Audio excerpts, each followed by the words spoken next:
Welcome. Friends, I'm so glad you're here.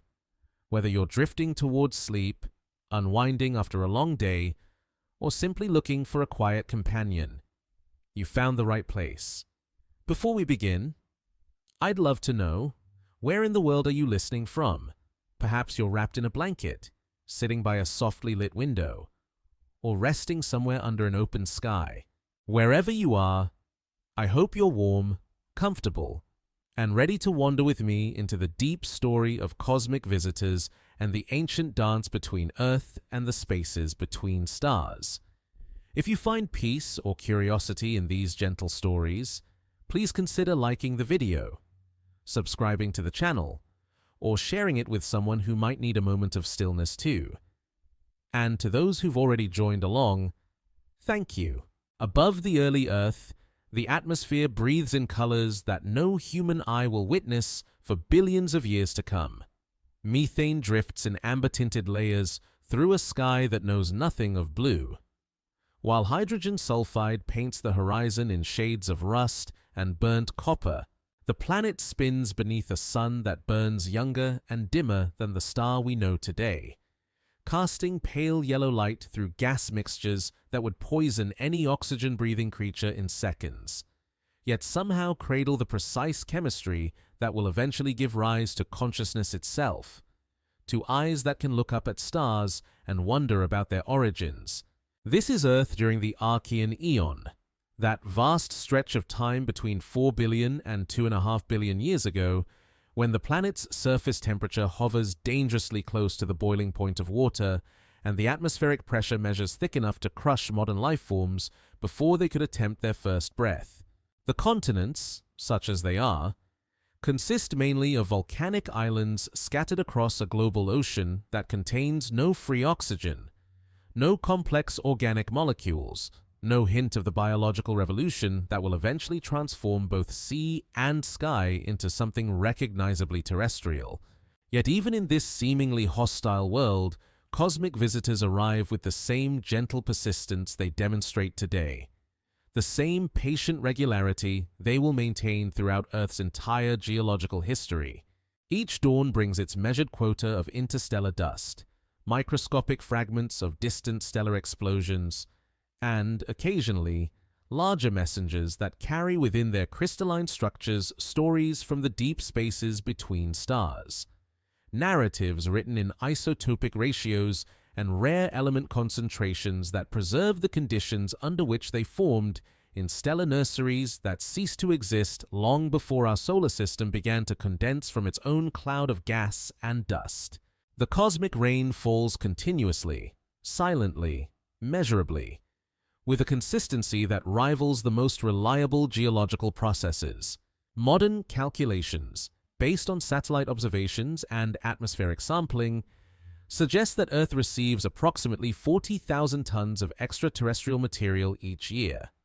Though during the planet's violent youth, when the solar system contained far more debris and the gravitational influences that sweep space clean had not yet established their current patterns, this figure was likely many times higher. Most of this material arrives as particles smaller than the period at the end of this sentence, fragments chipped from asteroids during ancient collisions, traces of cometary ice that sublimated and refroze countless times during million-year journeys through the outer solar system, and dust grains that formed in the stellar winds of dying red giants located hundreds or even thousands of light-years away. These particles drift down through the thick Archean atmosphere like snow falling through honey, their descent slowed by air so dense that each grain takes months to complete its final approach to the surface, while chemical reactions powered by ultraviolet radiation alter their outer layers in ways that both destroy and preserve evidence of their interstellar origins. Some grains melt completely during their passage through the atmosphere, contributing their atoms to the growing inventory of elements available for Earth's ongoing chemical experiments. Others survive the journey intact, carrying within their mineral matrices information about stellar processes, galactic chemistry, and cosmic events that occurred when the universe itself was younger and the heavy elements necessary for rocky planets existed in far smaller quantities than they do today. The early Earth accepts these gifts with the same geological indifference it shows toward its own violent internal processes, somewhere far beneath the planet's surface. Convection currents churn magma through chambers the size of modern cities, while massive plumes of molten rock rise toward the crust like slow-motion explosions that take millions of years to complete their ascent. Volcanic eruptions paint the sky with ash and sulfur compounds, while in the darkness above, invisible against the methane haze, a grain of cosmic dust no larger than a virus carries within its crystalline structure the isotopic signature of a supernova that exploded when the Milky Way galaxy was younger and less chemically mature. When our solar system existed only as a vague gravitational tendency within a much larger molecular cloud that had not yet begun to collapse under its own weight. Only took 4.5 billion years for this particular collection of atoms to find their way here, riding solar winds and gravitational currents across distances so vast that light itself, traveling at 300 million meters per second, the fastest speed possible in this universe, requires centuries or millennia to traverse the space between their stellar origin and their terrestrial destination. Such patience deserves recognition. Some acknowledgement of the cosmic coincidences that brought these specific atoms together at this specific moment in Earth's history. Yet the planet offers none. No consciousness yet exists to marvel at these intersections of space and time. No intelligence to wonder about the stories preserved within mineral lattices that remember the exact temperature and pressure conditions of stellar cores that ceased to exist before Earth's oldest surviving rocks began their slow crystallization from pools of cooling magma. Scientists working today with the most sophisticated analytical instruments ever constructed can detect trace amounts of material from thousands of different stellar sources scattered throughout Earth's crust, dissolved in its oceans, and suspended in its atmosphere. Each mountain range contains atoms that formed in different types of stars. The calcium in limestone cliffs originated in the nuclear furnaces of massive stars that burned bright and died young, while the iron ore deposits that powered human civilization formed in the final moments of stellar collapse,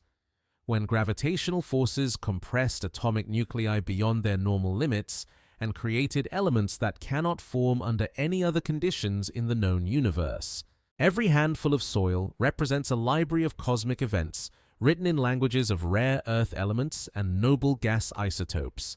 chemical signatures that preserve information about stellar nucleosynthesis, supernova explosions, and the gradual enrichment of interstellar gas clouds with the heavy elements necessary for rocky planet formation. The Pacific Ocean holds dissolved metals that originated in stellar nurseries located on the opposite side of the galaxy, while the iron currently circulating in human blood carries the chemical signature of supernovae that exploded billions of years before the first bacterial cells learned to harness sunlight for energy, before the first complex molecules began their patient experiments with self-replication and heredity. Yet during the Archean eon, no awareness exists to read these signatures, no intelligence capable of piecing together the remarkable story of how Earth's surface serves as an inadvertent archive of galactic chemical evolution. The planet simply accumulates these cosmic contributions with the same methodical persistence it demonstrates in building continents and eroding mountain ranges, adding layer upon layer of extraterrestrial material to a geological record that will eventually span billions of years and preserve evidence of cosmic processes that occurred throughout the galaxy's long history of star formation and stellar death. The mystery that haunts modern astrobiologists and planetary scientists centers not on whether cosmic material arrives on Earth. This much the isotopic evidence makes abundantly and unquestionably clear, but on how significantly these constant, gentle contributions from elsewhere may have influenced Earth's early chemical evolution and the eventual emergence of life itself. Some researchers, working with sophisticated models of early atmospheric chemistry and cosmic dust delivery rates, calculate that the organic molecules necessary for life's emergence may have arrived through this cosmic delivery system,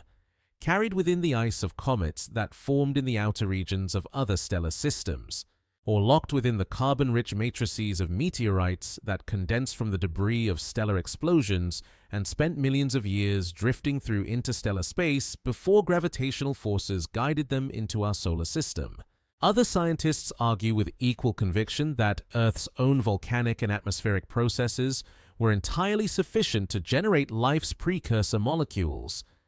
that the complex chemistry of biological emergence needed no interstellar assistance to develop from purely terrestrial ingredients. They point to laboratory experiments that demonstrate how simple organic compounds can form spontaneously under conditions similar to those that existed on the early Earth, how lightning and ultraviolet radiation can drive chemical reactions that produce amino acids and other biological building blocks from nothing more than water, methane, and ammonia. The debate continues in laboratories and conference rooms around the world, fueled by new discoveries in meteorite analysis and advances in our understanding of how organic chemistry behaves under extreme conditions. While the planet itself remains characteristically indifferent to both theories and all the human speculation they generate, above the methane-rich Archean atmosphere, space continues to be what it has always been, mostly empty, occasionally punctuated by visitors whose origins encode stories that no intelligence is yet present to decipher, messages written in atomic structures and isotopic ratios that will wait billions of years for conscious minds capable of reading their cosmic significance. Somewhere in the darkness, beyond the solar system's edge, other objects have already begun journeys that will not conclude for millions of years,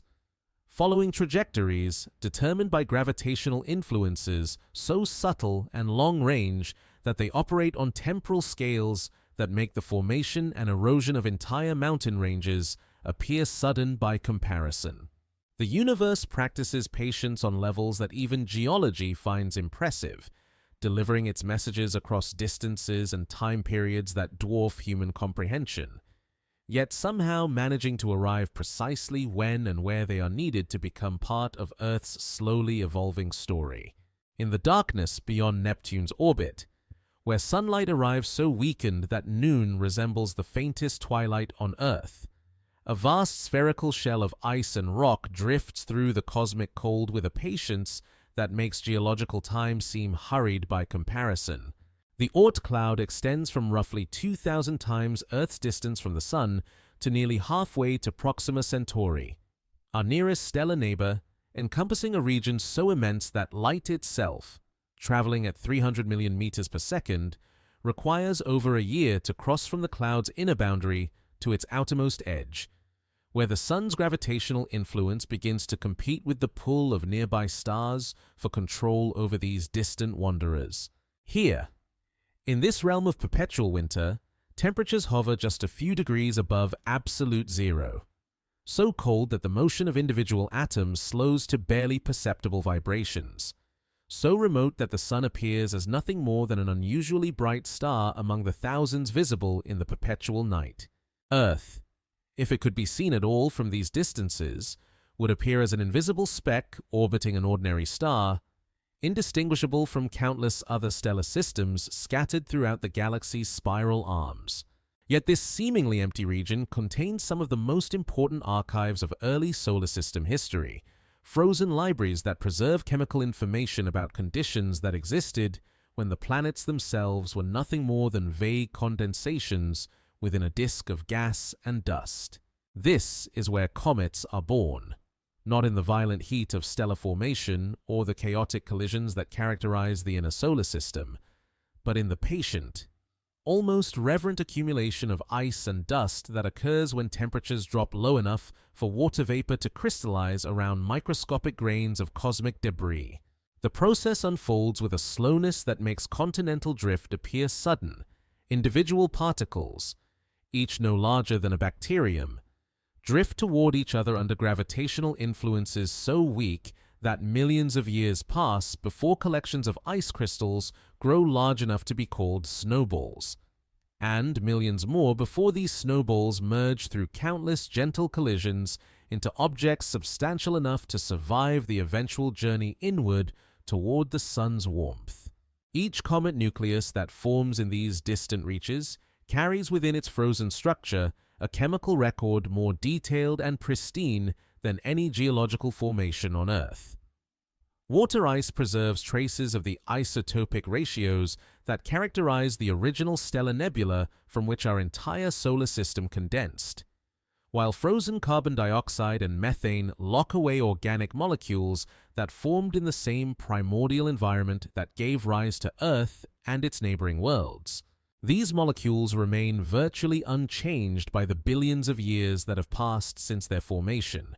protected by temperatures so low that chemical reactions essentially cease, creating natural time capsules that preserve conditions from an era when the sun was still adjusting its nuclear furnace and the planets existed only as probability clouds within a vast disk of debris. Only took 50 million years or so for these distant regions to cool sufficiently for large-scale ice formation to begin, practically instantaneous by cosmic standards,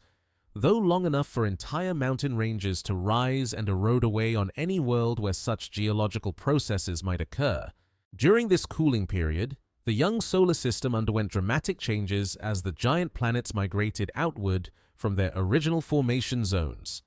their gravitational influences reshaping the distribution of smaller objects throughout the entire system and establishing the orbital patterns that persist to this day. The Oort cloud contains an estimated 1 trillion individual objects, ranging from house-sized chunks of dirty ice to mountain-sized agglomerations of frozen gases and rocky debris,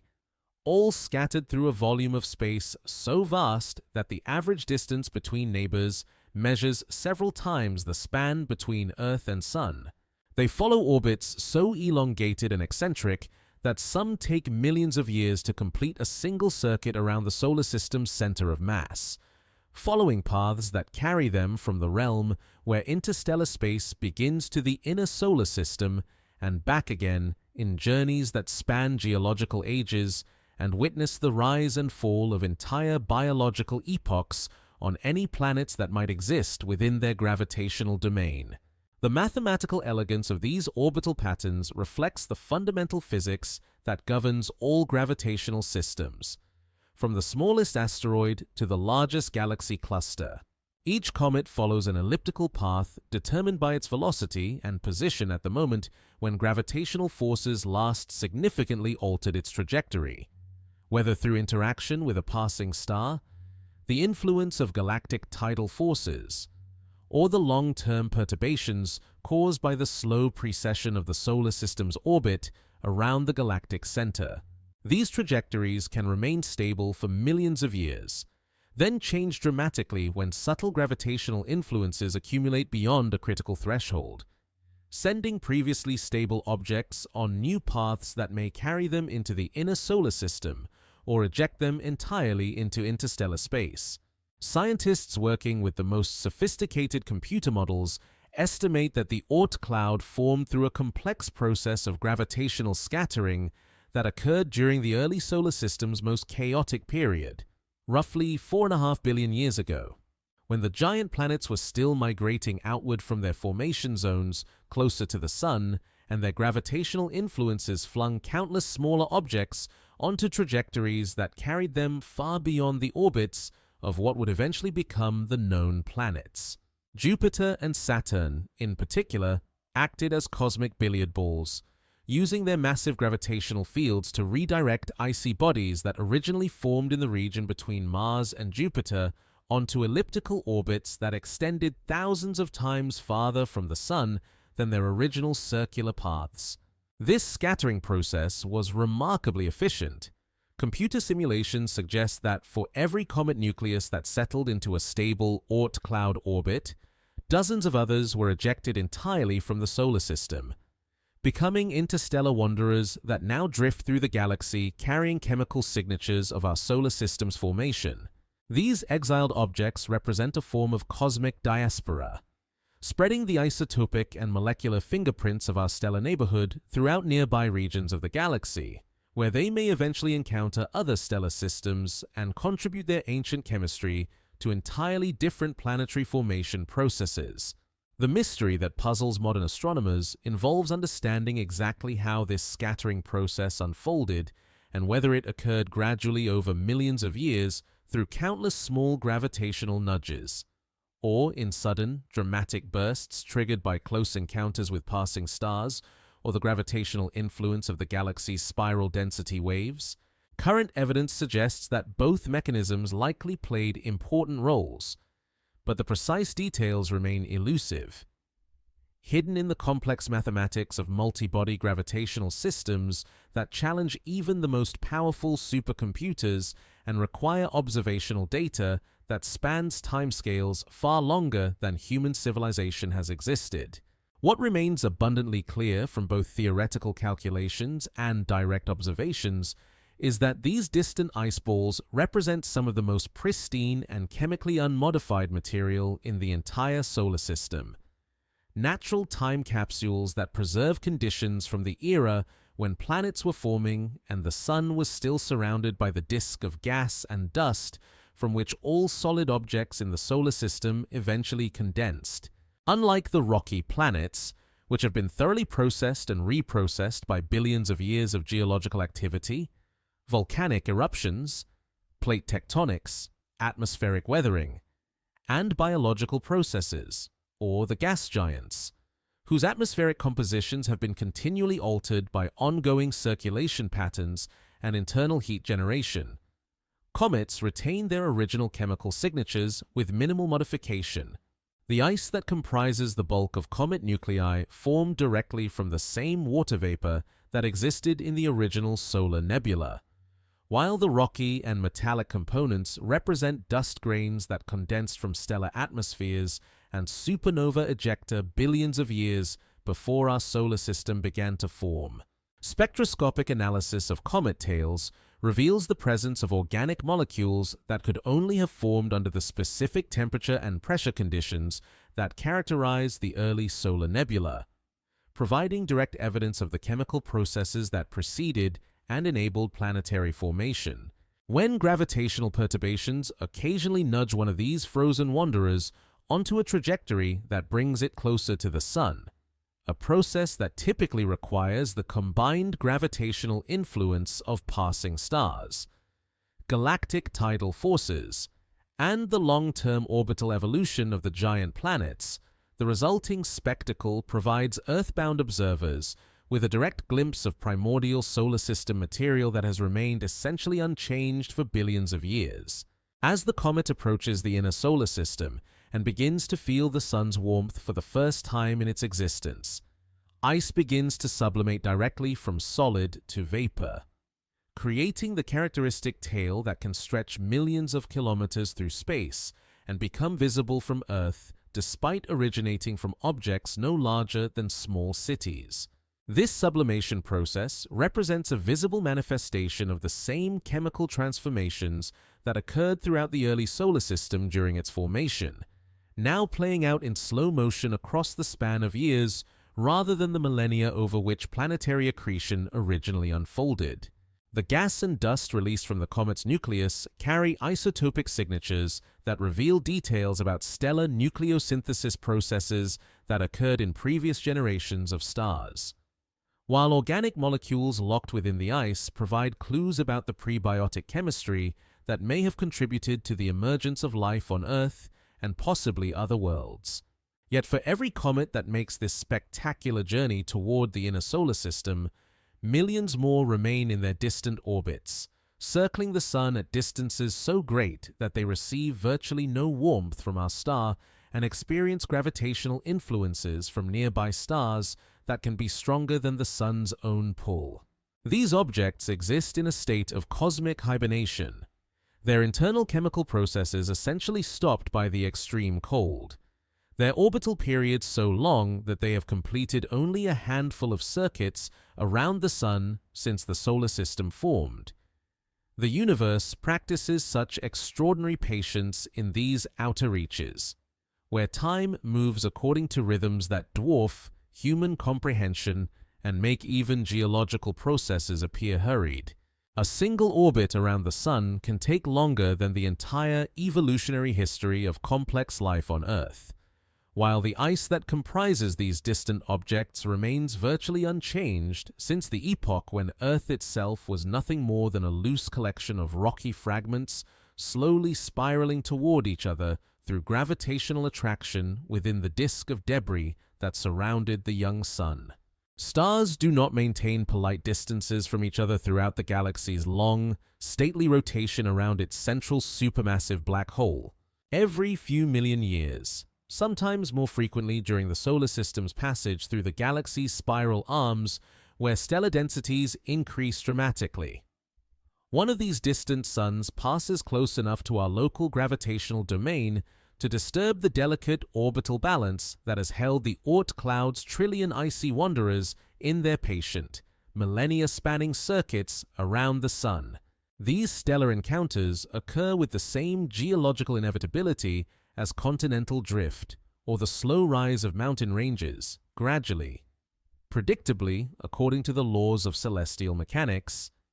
yet with consequences that ripple through the solar system's outer reaches for millions of years after the visiting star has continued on its journey through the galactic disk toward whatever stellar destiny awaits in the spiral arms ahead. The mathematics governing these cosmic interactions unfolds according to gravitational principles that Isaac Newton first described in the 17th century. Elegant differential equations that seem deceptively simple when written on paper, yet generate behaviors of extraordinary complexity when applied to systems containing trillions of individual objects scattered across volumes of space measured in light years. The complexity emerges not from any fundamental mystery in the underlying physics. Gravity follows well-understood mathematical laws that can be expressed in a handful of equations, but from the sheer number of gravitational relationships involved and the vast timescales over which even microscopic influences accumulate into dramatic transformations of orbital geometry, energy distribution, and the ultimate fate of objects that have circled the Sun since the solar system's earliest epochs. A star passing within a few light years of our solar system, close enough that its light would appear noticeably brighter than background stars if observed from Earth, yet still separated by distances that electromagnetic radiation itself requires multiple years to traverse at the universe's maximum possible speed, exerts gravitational forces on individual Oort cloud objects that are individually so weak as to be nearly unmeasurable by any conceivable instrument, yet collectively powerful enough to reshape the entire population's orbital characteristics over periods spanning geological ages. Comets that have maintained essentially stable orbits for billions of years, following elliptical paths so elongated that their orbital periods exceed the entire evolutionary history of complex life on Earth, suddenly find their trajectories altered by infinitesimal velocity changes that compound over millennia into dramatic modifications of direction, orbital period, eccentricity, and ultimate destiny within or beyond the solar system's gravitational boundary. The most recent significant stellar encounter that astronomers have identified and analyzed in exhaustive detail occurred roughly 70,000 years ago. During the late Pleistocene epoch, when Earth's surface supported Neanderthal populations throughout Europe, and early modern humans were beginning their epochal migration from Africa across the continents that would eventually harbor every major human civilization. A red dwarf star designated Schultz's star in astronomical catalogs, accompanied by a brown dwarf companion that barely qualifies as a stellar object under current astrophysical definitions, approached within approximately 1 light-year of the Sun,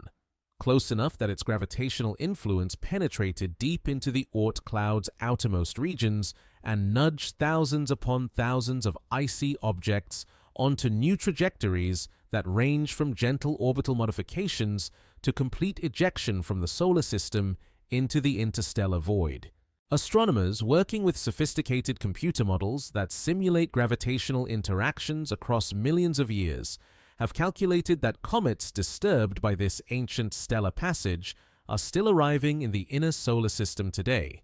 their extraordinarily long elliptical orbits only now bringing them close enough to the Sun for ice sublimation to begin in earnest, for their surfaces to warm sufficiently to release the gases and dust that create the spectacular tails visible from Earth, and for their presence to become detectable through the telescopic observations and spectroscopic analyses that allow modern science to piece together their cosmic histories and decode the chemical information they carry from the solar system's formation era. These objects carry within their frozen nuclei detailed chemical information that dates back 4.5 billion years to the solar system's formation, isotopic signatures that preserve precise details about stellar nucleosynthesis processes that occurred in previous generations of stars before our Sun began its own nuclear burning.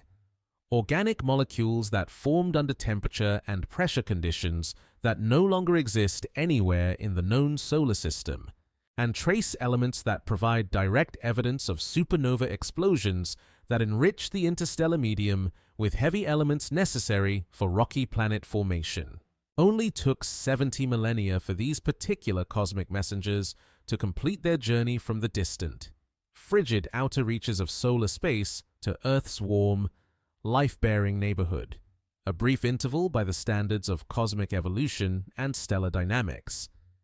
yet long enough for human civilization to emerge from scattered hunter-gatherer communities organized around seasonal migration patterns and subsistence strategies to the technologically sophisticated, globally interconnected society that can now detect and analyze these ancient visitors with instruments sensitive enough to identify individual molecular species within comet nuclei and determine their isotopic compositions with precision that would have seemed impossible to scientists working just decades ago. The temporal irony resonates through astronomical conferences and peer-reviewed research papers, where scientists discuss objects that began their current inward journey tens of thousands of years before humans developed agriculture,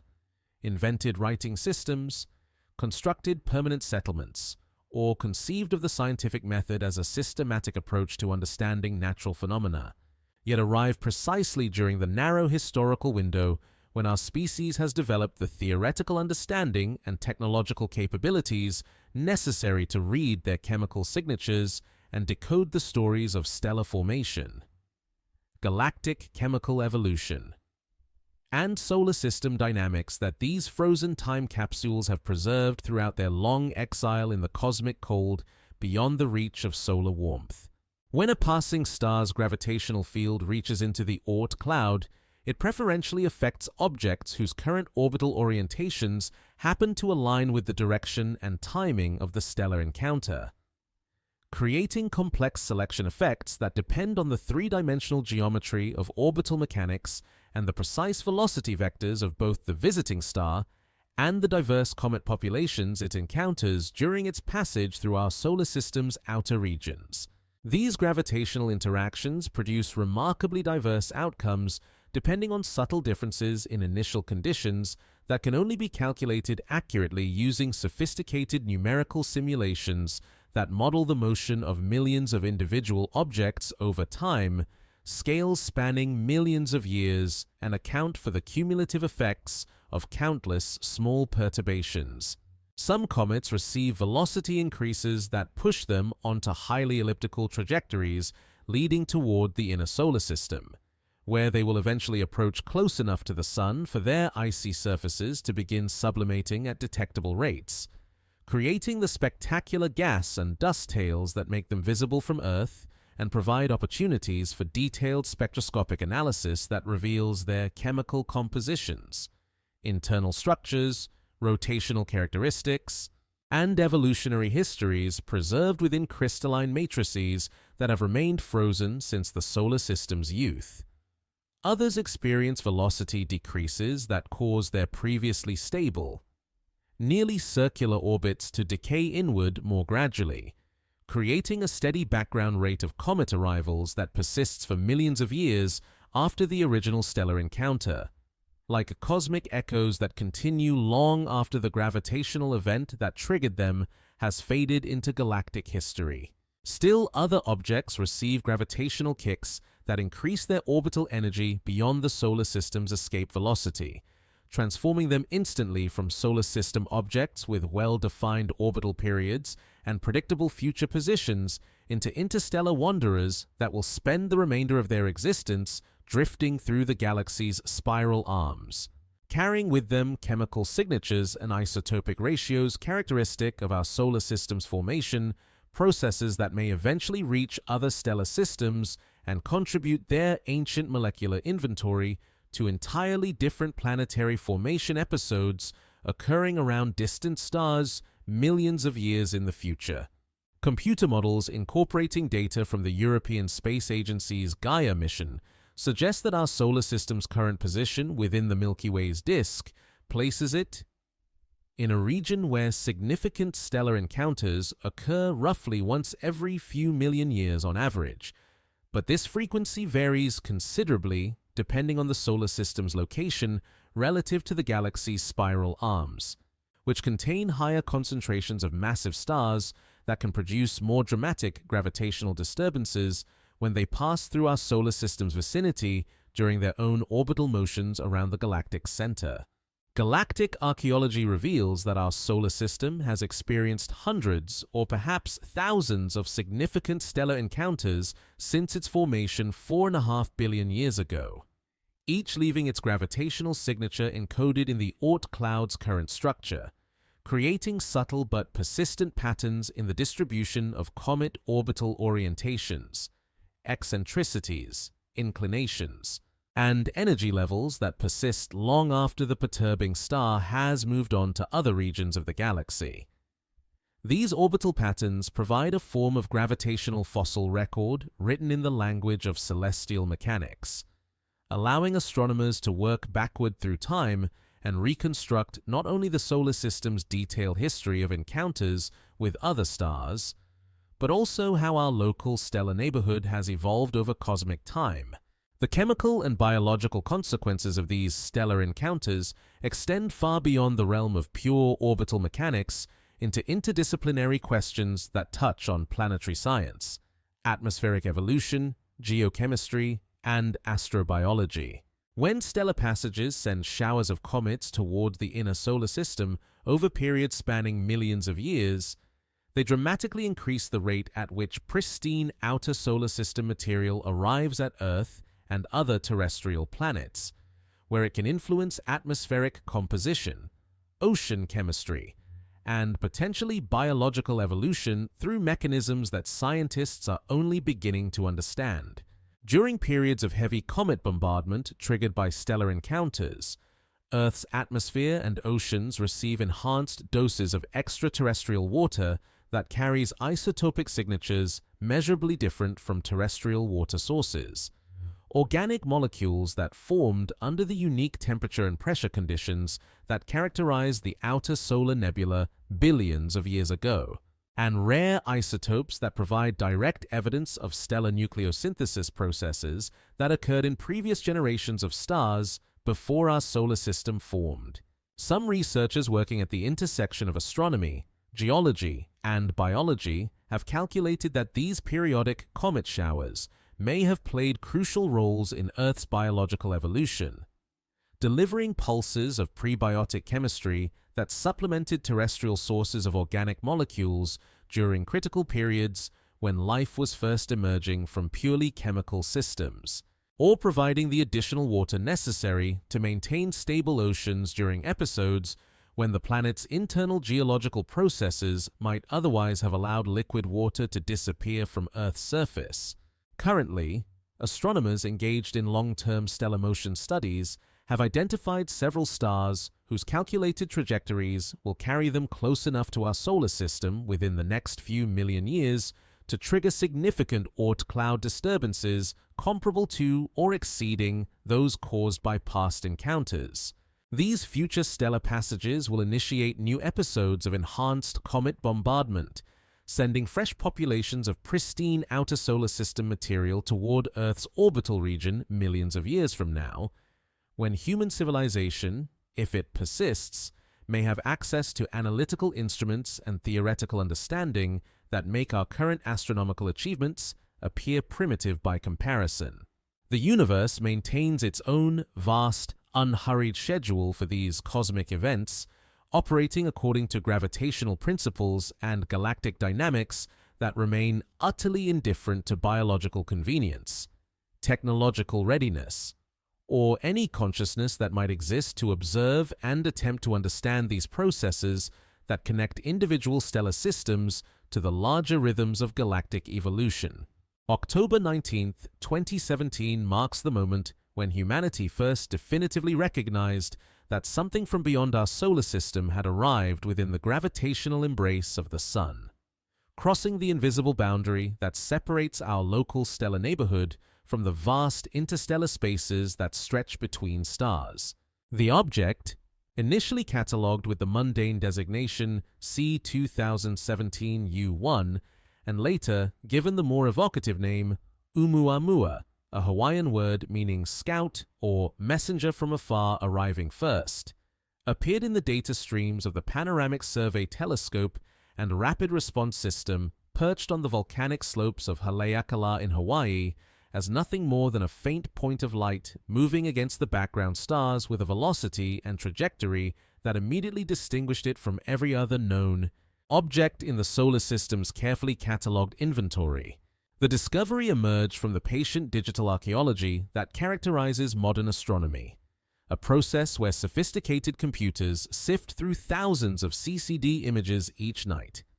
automatically identifying objects that move between successive photographs taken minutes or hours apart and calculating their orbital characteristics with mathematical precision that would have astounded astronomers working with photographic plates just decades earlier.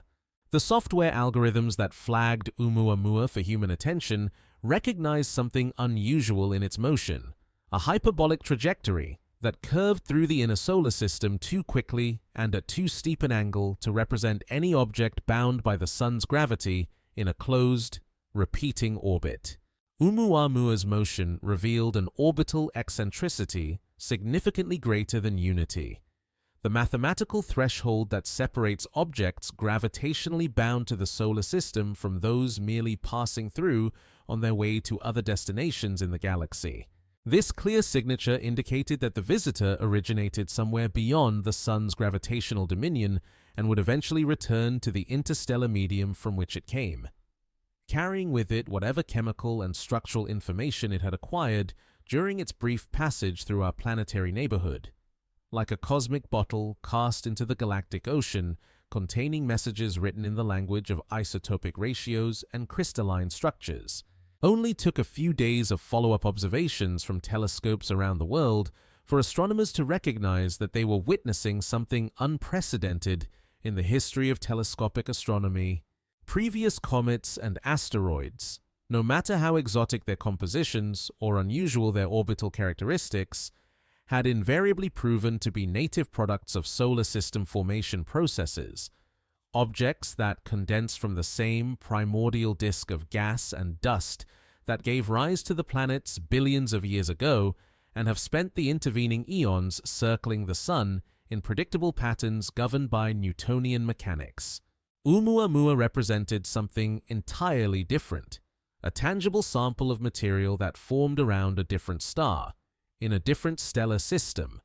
under physical and chemical conditions that could previously only be inferred from theoretical models of stellar evolution and spectroscopic observations of distant objects whose light had traveled for years to reach terrestrial telescopes. Here was direct,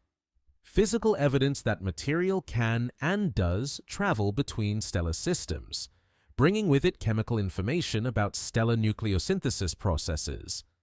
planetary formation mechanisms, and the physical conditions that characterized entirely different cosmic environments. The international observational campaign that followed Oumuamua's discovery represented one of the most intensive efforts in modern astronomy, involving dozens of telescopes around the world working in carefully orchestrated shifts to maximize the brief window of opportunity for detailed study. As the object continued its hyperbolic trajectory away from the Sun, moving at speeds approaching 30 kilometers per second relative to our solar system's center of mass.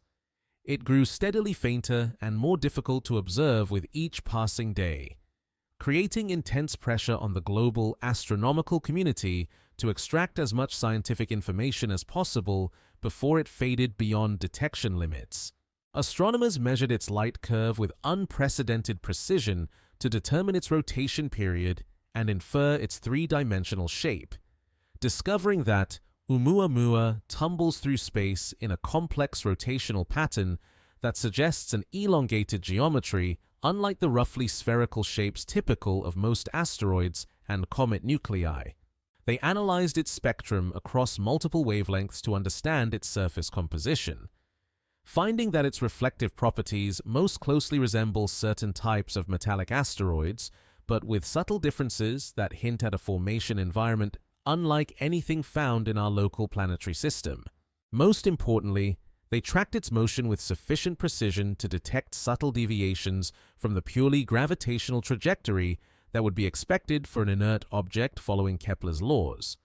Measurements that required accounting for the gravitational influences of all the major planets and even the radiation pressure exerted by sunlight itself. These precise astrometric observations revealed one of the most puzzling aspects of Oumuamua's behavior and the source of ongoing scientific controversy about its nature and origins.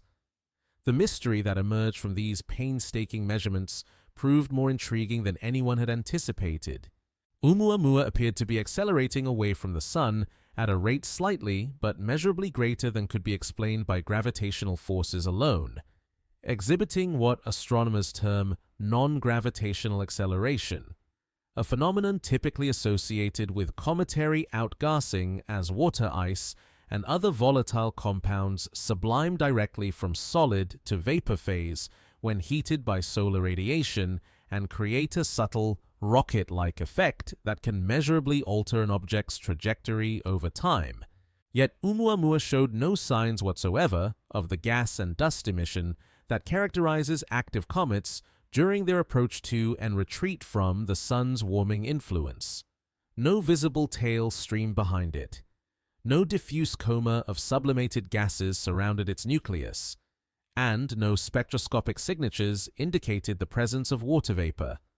carbon dioxide, or other common cometary volatiles being released from its surface as it passed through the inner solar system. The object appeared essentially inert from an observational standpoint,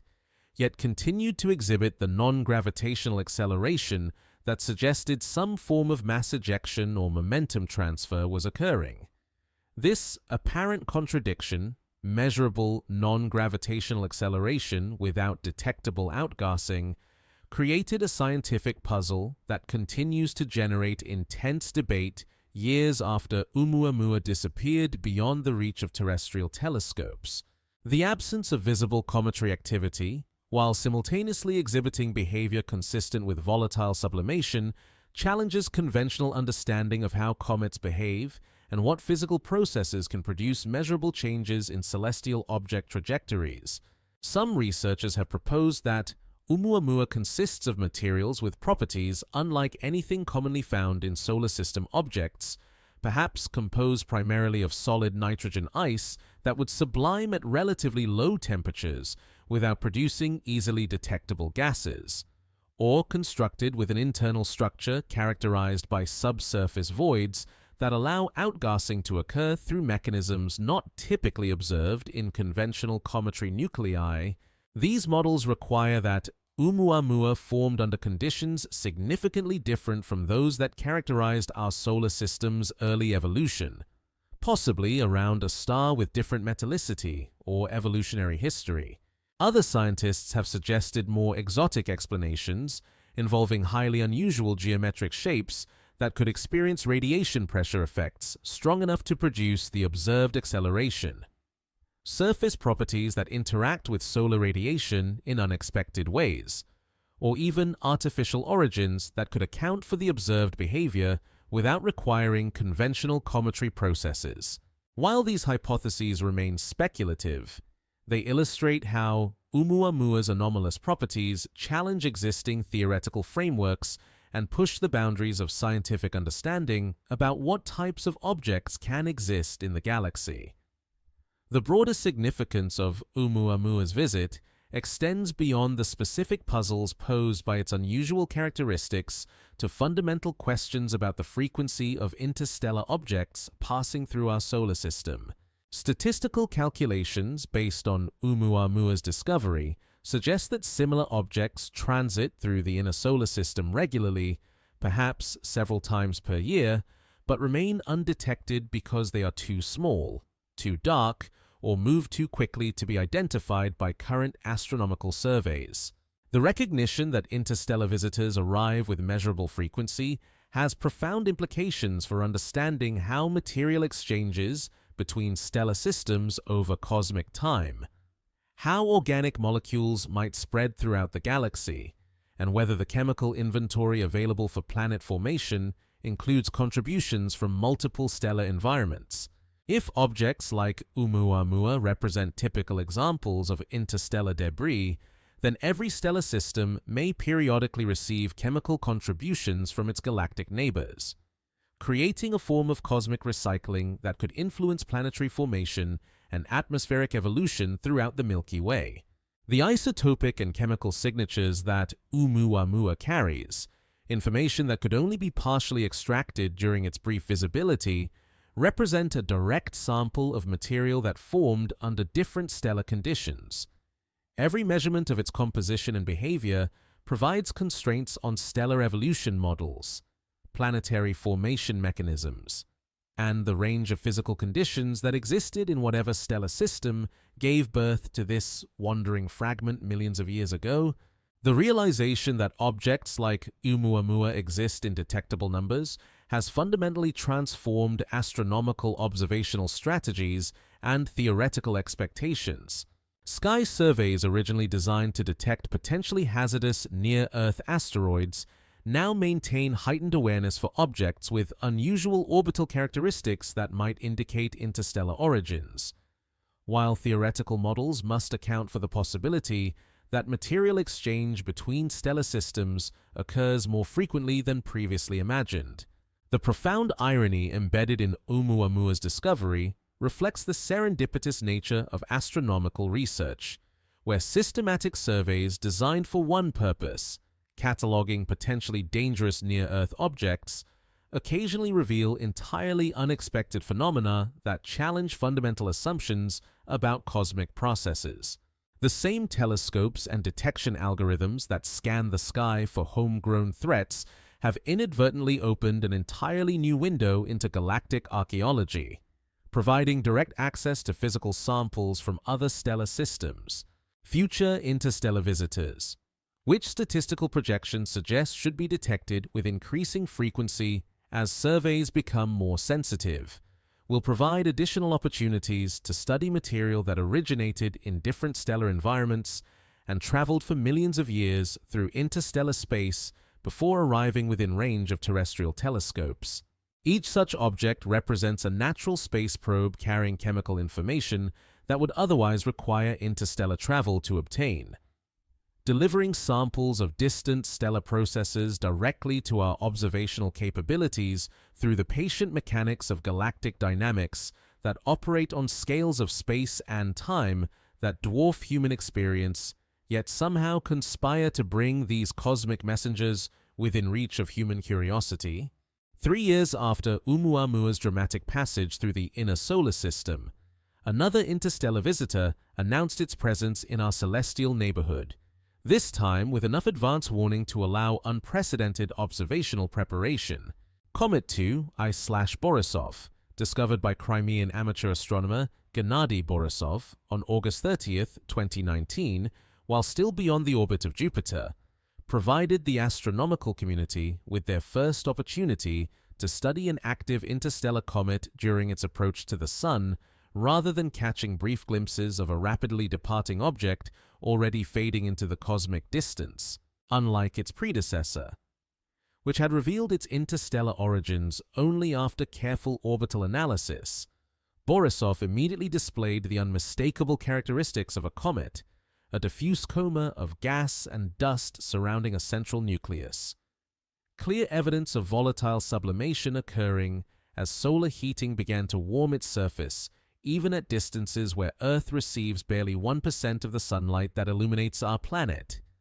The comet's hyperbolic trajectory and obvious cometary activity created an unprecedented scientific opportunity to study fresh material from another stellar system while it remained active and observable over a period of months rather than days. The observational campaign that followed Borisov's discovery surpassed even the intensive effort devoted to Oumuamua, involving space-based telescopes, ground-based observatories equipped with the most sensitive spectrographs, and coordinated timing that maximized data collection during the comet's relatively brief passage through the inner solar system. As Borisov approached its closest point to the Sun in early December 2019, instruments capable of detecting individual molecular species within its coma and tail analyzed the chemical composition of material that had potentially traveled for millions of years through interstellar space before arriving within range of terrestrial observation.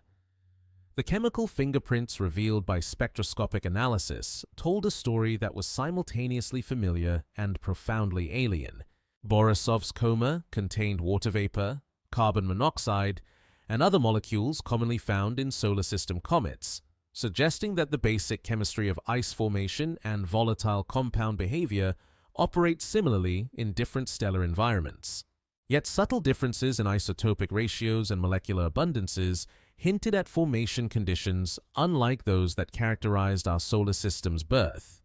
providing direct evidence that stellar nucleosynthesis processes in Borisov's parent system had produced slightly different chemical signatures than those preserved in our local cometary population. Only took careful analysis of these spectroscopic measurements for researchers to recognize that they were examining material whose isotopic composition reflected the specific stellar evolution history of whatever star system had given birth to this wandering ice ball millions of years earlier. The ratio of carbon-12 to carbon-13 isotopes differed measurably from solar system values, while trace amounts of heavy water and rare noble gas isotopes suggested that Borisov's parent system had experienced a different history of stellar nucleosynthesis,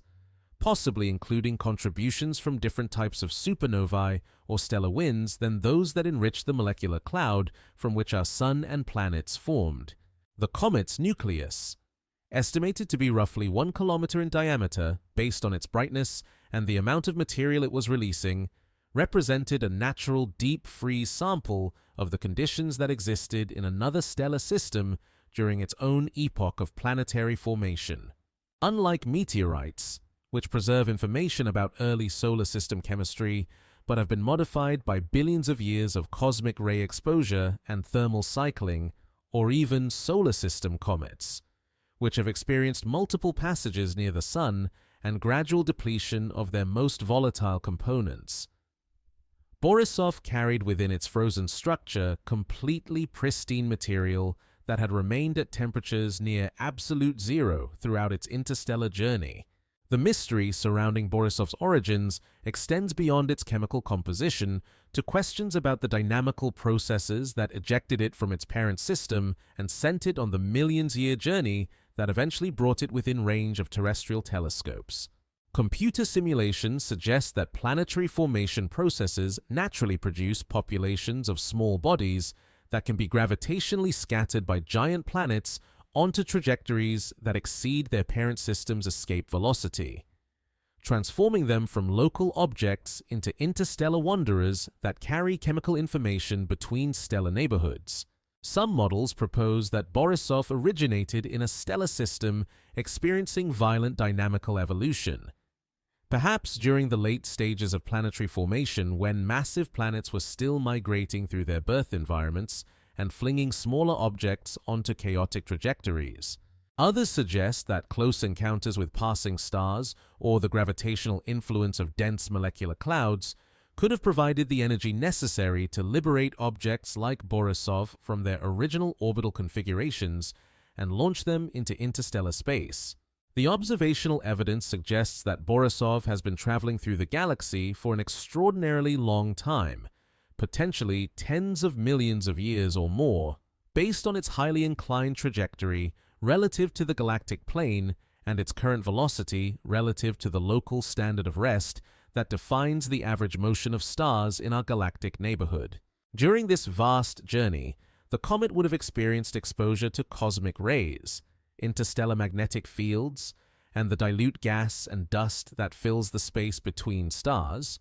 yet its nucleus appears to have retained its structural integrity and volatile inventory with remarkable fidelity. The implications of studying objects like Borisov extend far beyond the specific details of interstellar chemistry to fundamental questions about how chemical complexity develops and spreads throughout the galaxy over cosmic time. If stellar systems regularly exchange material through gravitational ejection and subsequent capture processes,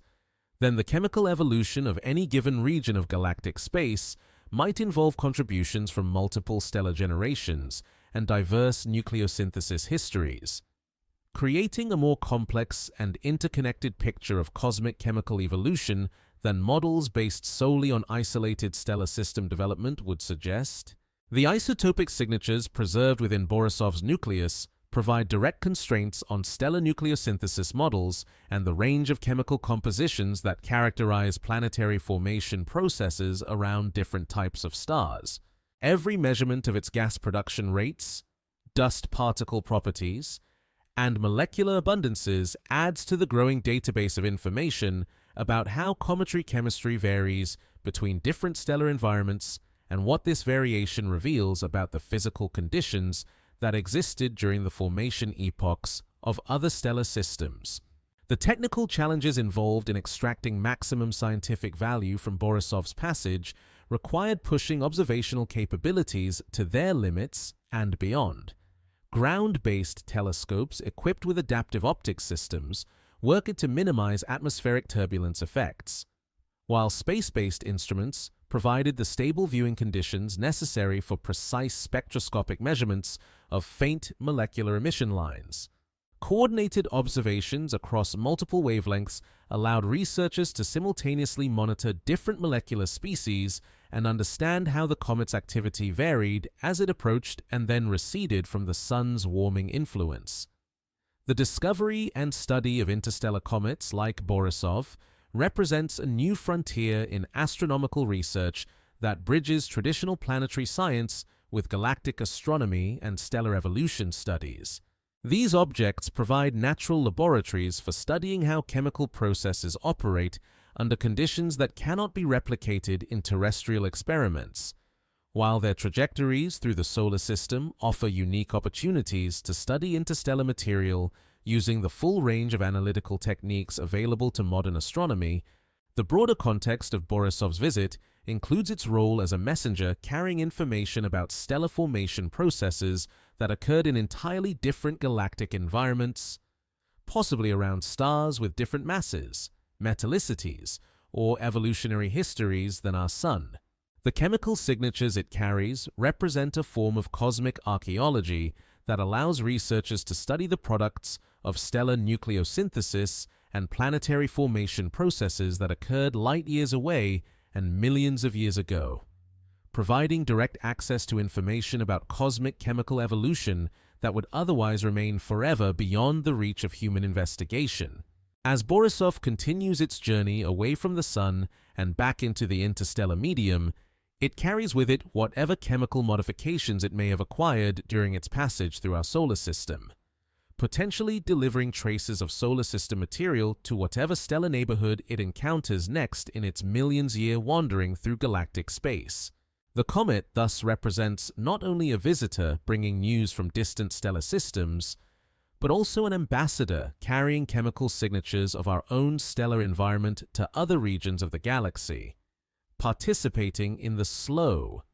patient process of chemical exchange that operates on galactic scales and connects the evolutionary histories of stellar systems separated by vast distances in space and time. The chemistry of elsewhere reveals itself through spectroscopic lines that whisper stories of stellar nurseries that existed when our solar system was still a vague gravitational tendency within a much larger molecular cloud. When astronomers train their instruments on interstellar objects like Oumuamua and Borisov, they decode chemical fingerprints that preserve information about nuclear fusion processes occurring in stellar cores located hundreds or thousands of light years away. Stellar winds that carried newly synthesized elements into interstellar space, and supernova explosions that enriched entire regions of the galaxy with heavy elements necessary for rocky planet formation. Each spectroscopic measurement reveals isotopic ratios that reflect the specific stellar evolution history of whatever star system gave birth to these wandering fragments. The abundance of carbon. 12 relative to carbon-13 tells stories about helium burning in stellar cores, while traces of rare isotopes like oxygen-18 and silicon-29 preserve evidence of explosive nucleosynthesis that occurred during the final moments of massive stellar collapse. These cosmic time capsules carry within their molecular structures direct samples of stellar alchemy performed in nuclear furnaces that ceased to exist millions of years before our sun began its own hydrogen burning.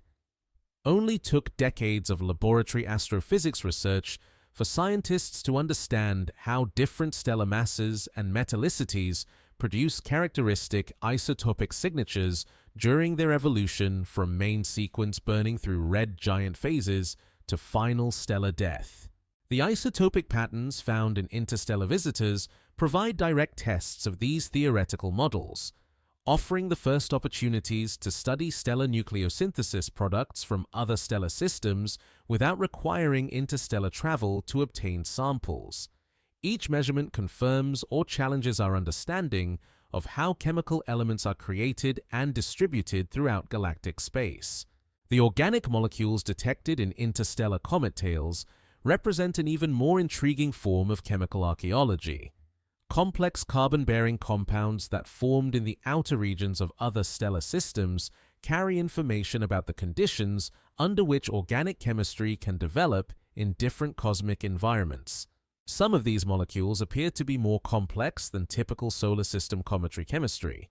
suggesting that certain stellar systems may be more efficient at producing the molecular building blocks necessary for biological processes. Water isotopes provide particularly revealing insights into the formation conditions that characterized interstellar objects' parent systems. The ratio of deuterium to hydrogen reflects the temperature and radiation environment that existed when ice first condensed around dust grains in the outer regions of other stellar systems. Measurements of these ratios in interstellar visitors reveal that water formation processes operate similarly throughout the galaxy. Yet, subtle variations hint at the diverse conditions that characterize different stellar neighborhoods and formation epochs.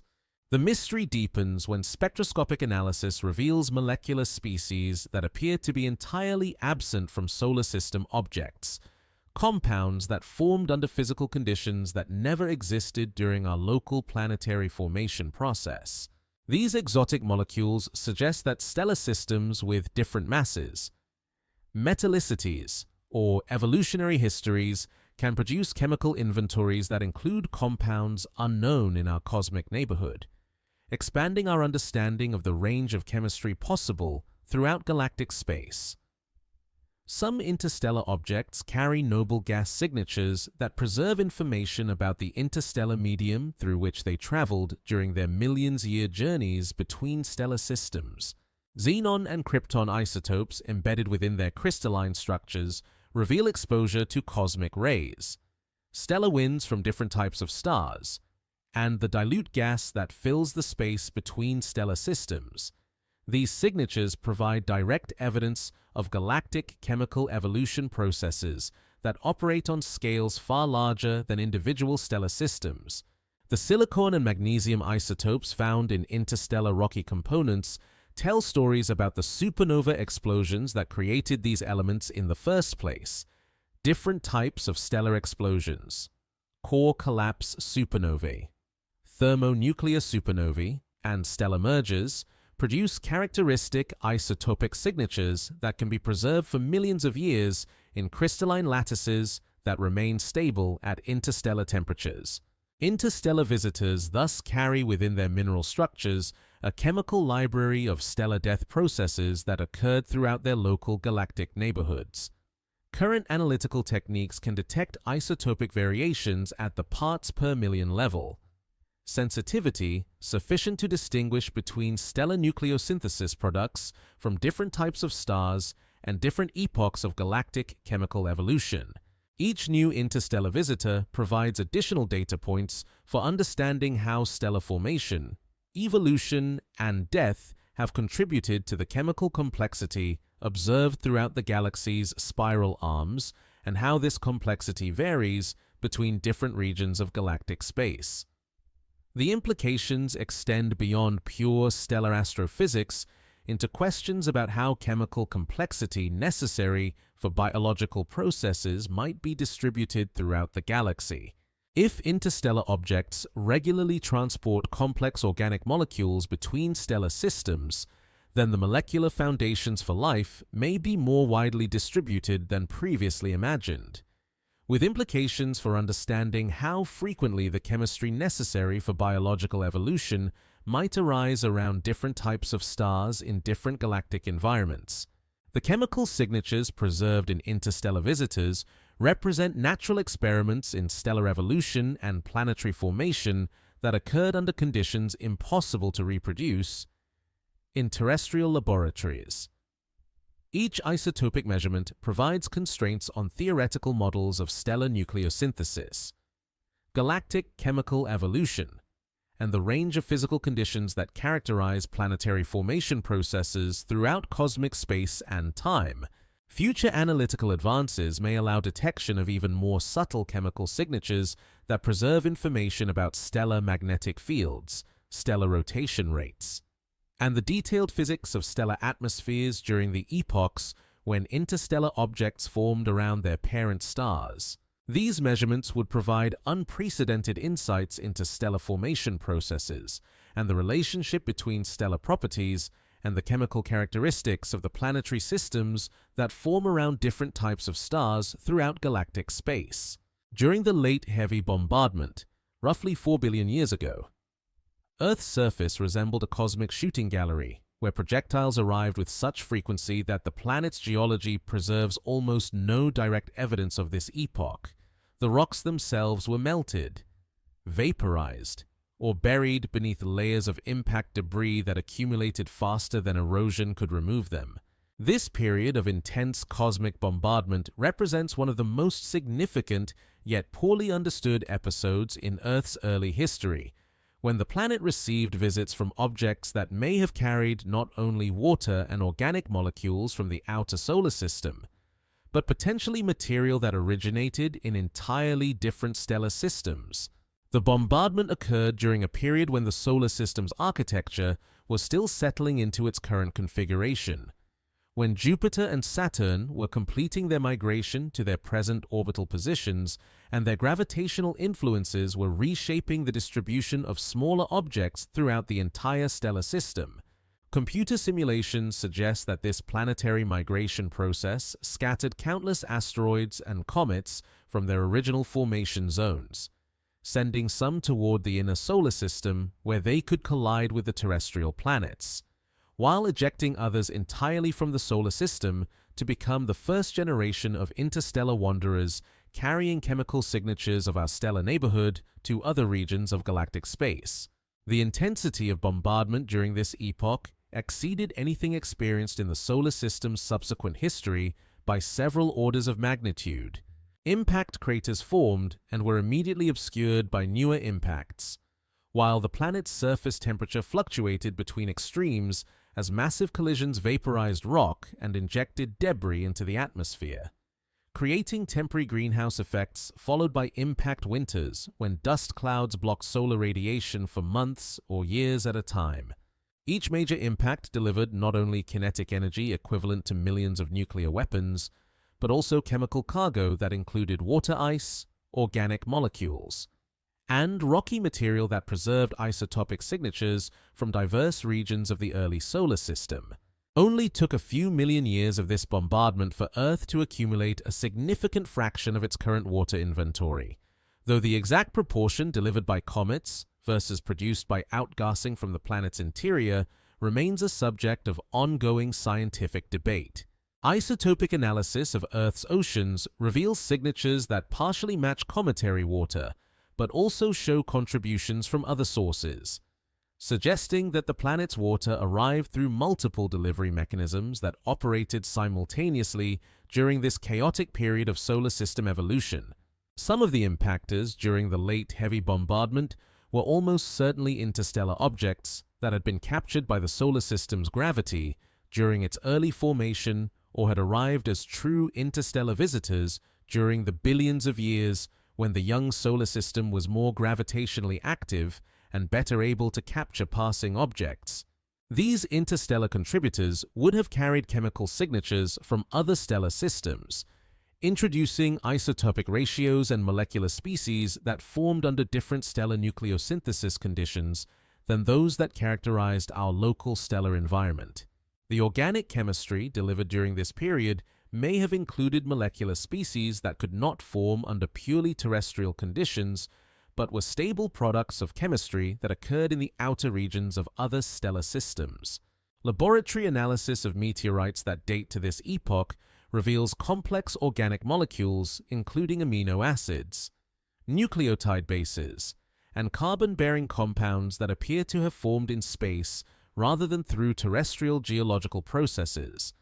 providing direct evidence that space-based chemistry contributed significantly to Earth's early molecular inventory. The mystery surrounding the late heavy bombardment includes questions about whether this episode was unique to our solar system or represents a common phase in planetary system evolution that occurs around most stars as their planetary architectures settle into stable configurations. If similar bombardment episodes occur throughout the galaxy, then every planetary system may experience periods when it receives enhanced contributions of material from both its local stellar environment and potentially from interstellar sources, creating opportunities for chemical exchange between stellar systems during their most dynamic evolutionary phases. Recent theoretical work suggests that the gravitational dynamics responsible for the late heavy bombardment may have been even more complex than previously understood, involving not only the migration of giant planets within our solar system, but also possible encounters with passing stars or dense molecular clouds that could have perturbed the outer regions of the solar system and triggered enhanced rates of comet and asteroid delivery to the inner planets. These external perturbations could have been responsible for sending interstellar objects toward Earth, along with native solar system material. The chemical consequences of this bombardment extend beyond simple delivery of water and organic molecules to include the introduction of rare isotopes and trace elements that may have been crucial for the subsequent development of complex chemistry and eventually biological processes. Some researchers calculate that certain essential elements for life, including molybdenum and phosphorus, may have been delivered primarily through extraterrestrial sources during this period, making the bombardment not just a destructive force, but a critical contributor to the chemical foundations necessary for life's emergence. Impact processing during the bombardment also created unique chemical environments where organic synthesis could occur under conditions impossible to achieve through purely terrestrial processes. The extreme temperatures and pressures generated during large impacts could drive chemical reactions that produced complex organic molecules from simpler precursors, while impact-generated hydrothermal systems could have provided stable environments where these molecules could concentrate and undergo further chemical evolution over geological timescales. The geological evidence for this bombardment remains frustratingly sparse because the impacts themselves destroyed or buried most rocks that formed during this period. However, indirect evidence from lunar samples, meteorite analysis, and computer modeling provides compelling support for an episode of enhanced bombardment that fundamentally shaped the chemical evolution of all terrestrial planets during their earliest history, establishing the molecular foundations upon which all subsequent geological and potentially biological evolution would build. The irony inherent in the late heavy bombardment suggests that the same processes that made early Earth seemingly hostile to life may have simultaneously delivered the chemical ingredients necessary for life's eventual emergence. This apparent contradiction reflects the complex relationship between destruction and creation that characterizes many cosmic processes, where events that appear catastrophic from one perspective provide essential contributions to evolutionary processes when viewed from longer temporal perspectives that encompass the full scope of planetary and biological development. Current research into the bombardment's effects focuses on understanding how the delivered material was processed by Earth's early atmosphere and oceans, how organic molecules survived the violent conditions associated with impact delivery, and whether similar processes operating around other stars might contribute to the development of chemical complexity that could support biological evolution throughout galactic space and cosmic time. The radio telescopes scattered across Earth's surface maintain their patient vigil every moment of every day, their massive dish antennas sweeping slowly across the sky while sensitive receivers analyze electromagnetic radiation arriving from cosmic sources throughout the galaxy and beyond. These instruments, originally designed to study pulsars, galaxies, and the cosmic microwave background radiation left over from the Big Bang, have inadvertently created the most persistent and far-reaching beacon that human civilization has ever transmitted into the cosmos, a continuously operating, omnidirectional signal that announces the presence of technological intelligence on Earth to any sufficiently advanced civilization that might be listening within a steadily expanding sphere of galactic space. Every observation made by radio astronomy facilities involves transmitting powerful electromagnetic signals toward their target sources and analyzing the reflected or scattered radiation that returns to Earth, creating radar signatures that propagate outward from our planet at the speed of light and will continue traveling through interstellar space long after the original observations have been completed and the data archived in terrestrial databases. The Arecibo Observatory, during its decades of operation before its collapse in 2020, routinely transmitted megawatt-level radar pulses toward asteroids, planets, and other solar system objects, creating electromagnetic signals strong enough to be detected by radio telescopes located hundreds of light years away if any such instruments happen to be pointed in Earth's direction when these signals arrive at their cosmic destinations. The Deep Space Network facilities, operated by NASA and other space agencies, beam continuous streams of radio commands toward interplanetary spacecraft, while simultaneously receiving telemetry data from robotic explorers scattered throughout the solar system, generating a complex pattern of directional radio emissions that could provide detailed information about human technological capabilities to any civilization capable of intercepting and analyzing these signals. The power levels involved in deep space communications often exceed those of natural cosmic radio sources, making these artificial signals potentially detectable across interstellar distances that span dozens or even hundreds of light years. Only took a few decades of intensive radio astronomy for human civilization to establish what amounts to an inadvertent interstellar communications network, broadcasting technical information about our scientific capabilities, technological development, and cosmic awareness to any intelligence that might be monitoring radio emissions from stellar systems throughout our local galactic neighborhood. The scientific content encoded within these signals, ranging from spacecraft navigation commands to astronomical data processing, could provide alien observers with detailed insights into human understanding of physics, chemistry, and engineering principles. The continuous operation of radio telescopes creates temporal patterns that could reveal information about Earth's rotation period, seasonal variations in observatory operations, and the global distribution of human technological infrastructure. An alien civilization analyzing these signals over periods of years or decades could potentially reconstruct details about human civilization's organizational structure,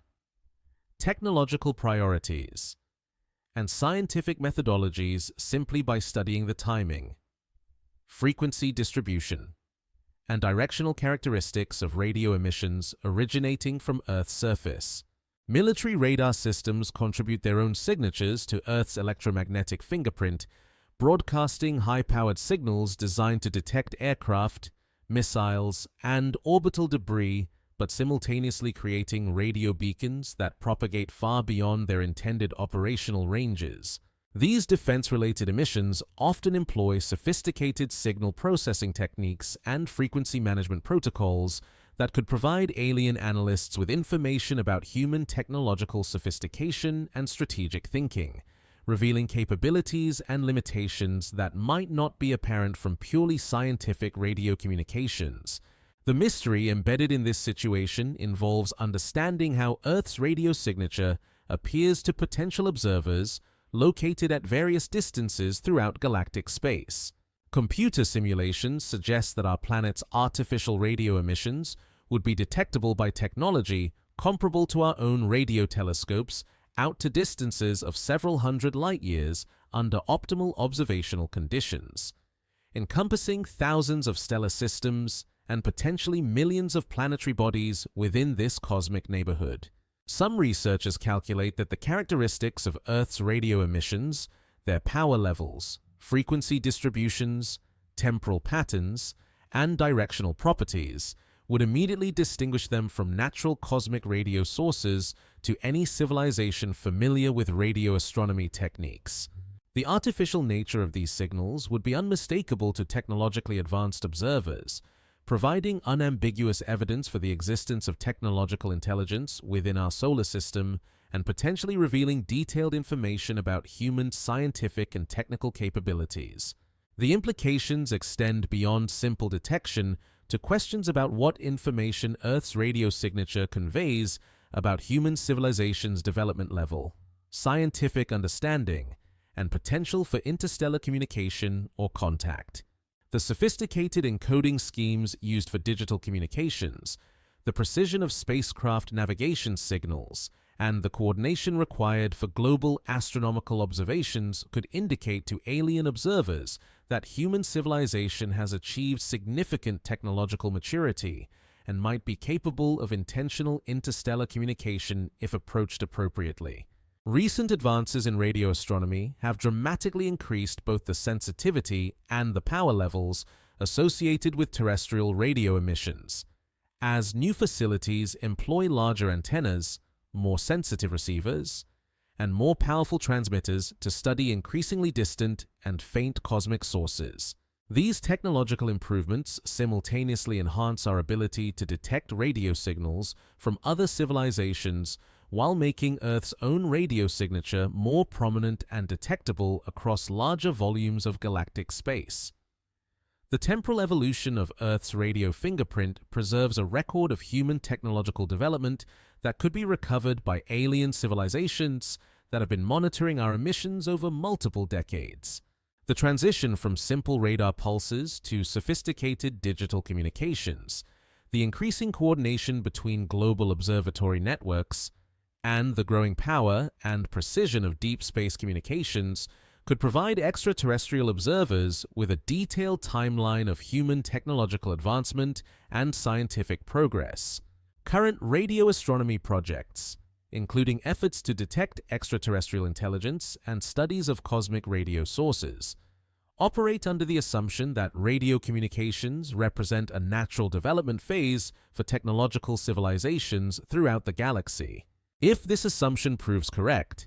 then Earth's radio emissions may be participating in a galaxy-wide network of electromagnetic communications between civilizations that have achieved sufficient technological sophistication to build and operate radio telescopes capable of interstellar communication. The irony inherent in radio astronomy's dual role as both a tool for cosmic exploration and an inadvertent beacon announcing human presence reflects the interconnected nature of technological development and cosmic awareness. Every effort to understand the universe through radio observations simultaneously makes human civilization more visible to any other intelligences that might be conducting similar observations throughout galactic space,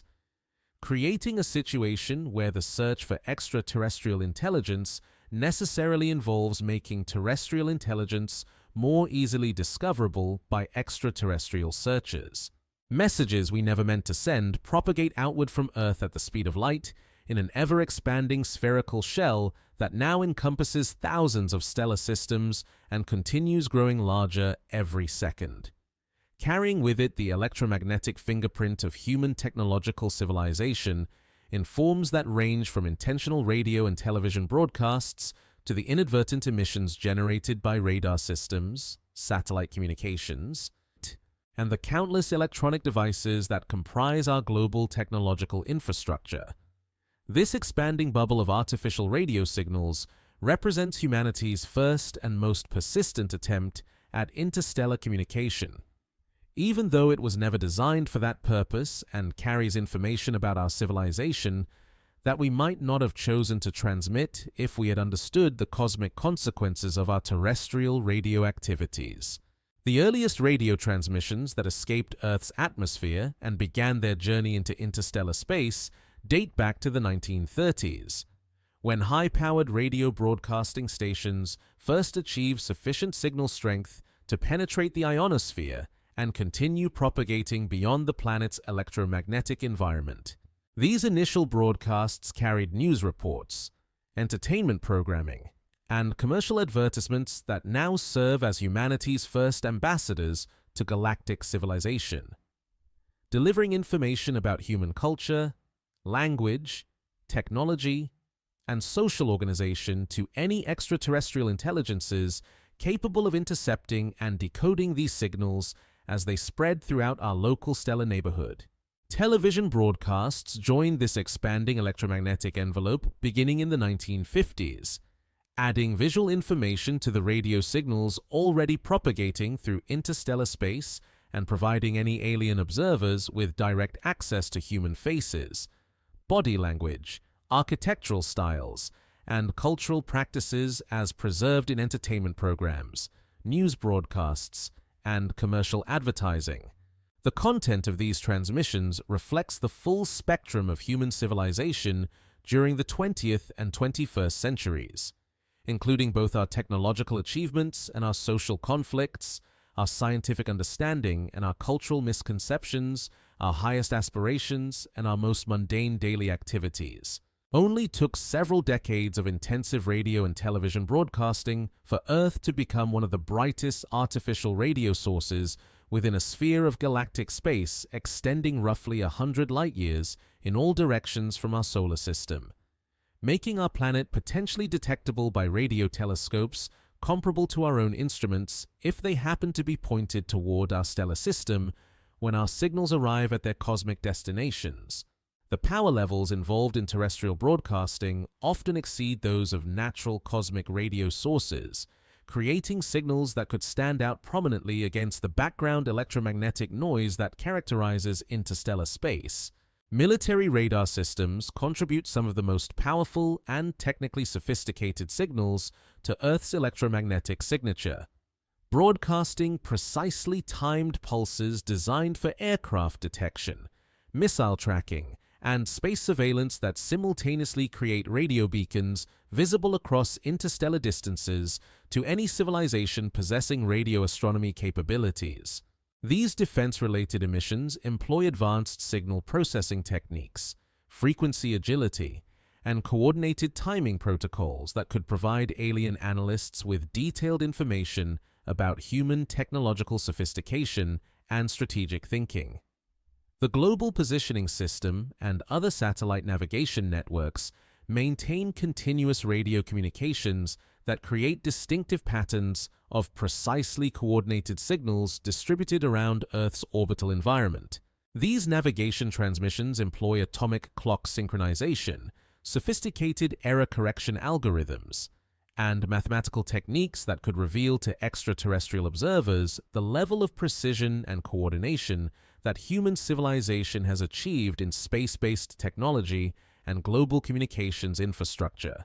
The mystery surrounding Earth's radio signature involves understanding how these diverse electromagnetic emissions combine to create an overall picture of human civilization as viewed from interstellar distances. Computer simulations suggest that the temporal patterns, frequency distributions, and directional characteristics of terrestrial radio emissions would provide alien observers with remarkably detailed information about Earth's rotation period, seasonal variations, technological development, and even the geographic distribution of human population centers and industrial activities. Some signals carry more information than others about human capabilities and intentions. Scientific radar observations of asteroids and planets transmit powerful, precisely directed signals that demonstrate human understanding of orbital mechanics, electromagnetic theory, and space exploration techniques. These scientific transmissions could indicate to extraterrestrial observers that human civilization has achieved sufficient technological maturity to begin systematic exploration of its local cosmic environment and might be approaching the developmental threshold necessary for interstellar communication or travel. The content encoded within entertainment broadcasts could provide alien civilizations with unprecedented access to human psychology, social organization, cultural values, and technological capabilities as portrayed in science fiction, news programming, and commercial advertising. The evolution of broadcast content over multiple decades preserves a record of human technological advancement, changing social attitudes, and developing scientific understanding that could be recovered by extraterrestrial intelligences that have been monitoring Earth's emissions over extended periods. Digital communication systems add another layer of complexity to Earth's electromagnetic fingerprint, employing sophisticated encoding schemes, error correction protocols, and encryption techniques that could reveal to alien observers the mathematical and computational capabilities that human civilization has developed for information processing and secure communications. The transition from analog to digital broadcasting represents a technological milestone that might be recognizable to any civilization familiar with electromagnetic communications development. Current trends in terrestrial radio emissions suggest that Earth's electromagnetic signature will continue evolving as human technology advances and global communications infrastructure expands. The deployment of new satellite constellations, the development of more powerful radar systems, and the increasing use of radio spectrum for diverse applications ensures that our planet's artificial radio emissions will remain detectable across interstellar distances for the foreseeable future. The implications extend beyond simple detectability to questions about what Earth's radio signature reveals about human civilization's development trajectory and potential for cosmic participation. The sophisticated coordination required for global communications networks, the precision of space-based navigation systems, and the power levels achieved by terrestrial broadcasting could indicate to extraterrestrial observers that humanity has achieved significant technological capabilities and might be prepared for intentional interstellar communication if approached through appropriate channels. The irony embedded in humanity's inadvertent interstellar broadcasting campaign reflects the unintended consequences of technological development,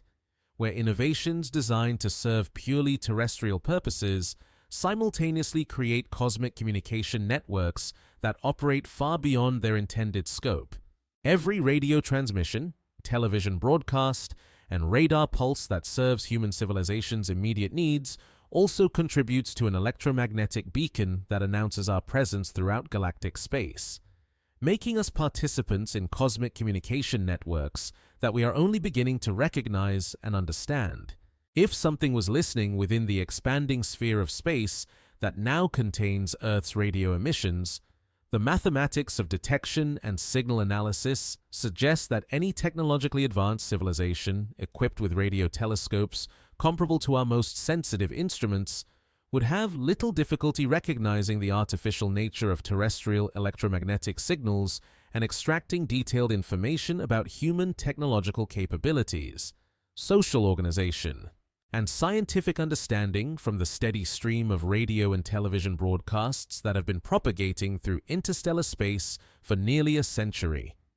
The probability calculations that govern interstellar signal detection depend on complex interactions between signal strength, receiver sensitivity, antenna size, and the precise geometric alignment between transmitter and receiver across distances measured in light years. Earth's most powerful radio transmissions, including military radar systems, radio astronomy facilities, and high-power broadcasting stations, generate signals strong enough to be detectable by instruments similar to our own radio telescopes across distances spanning hundreds of light years,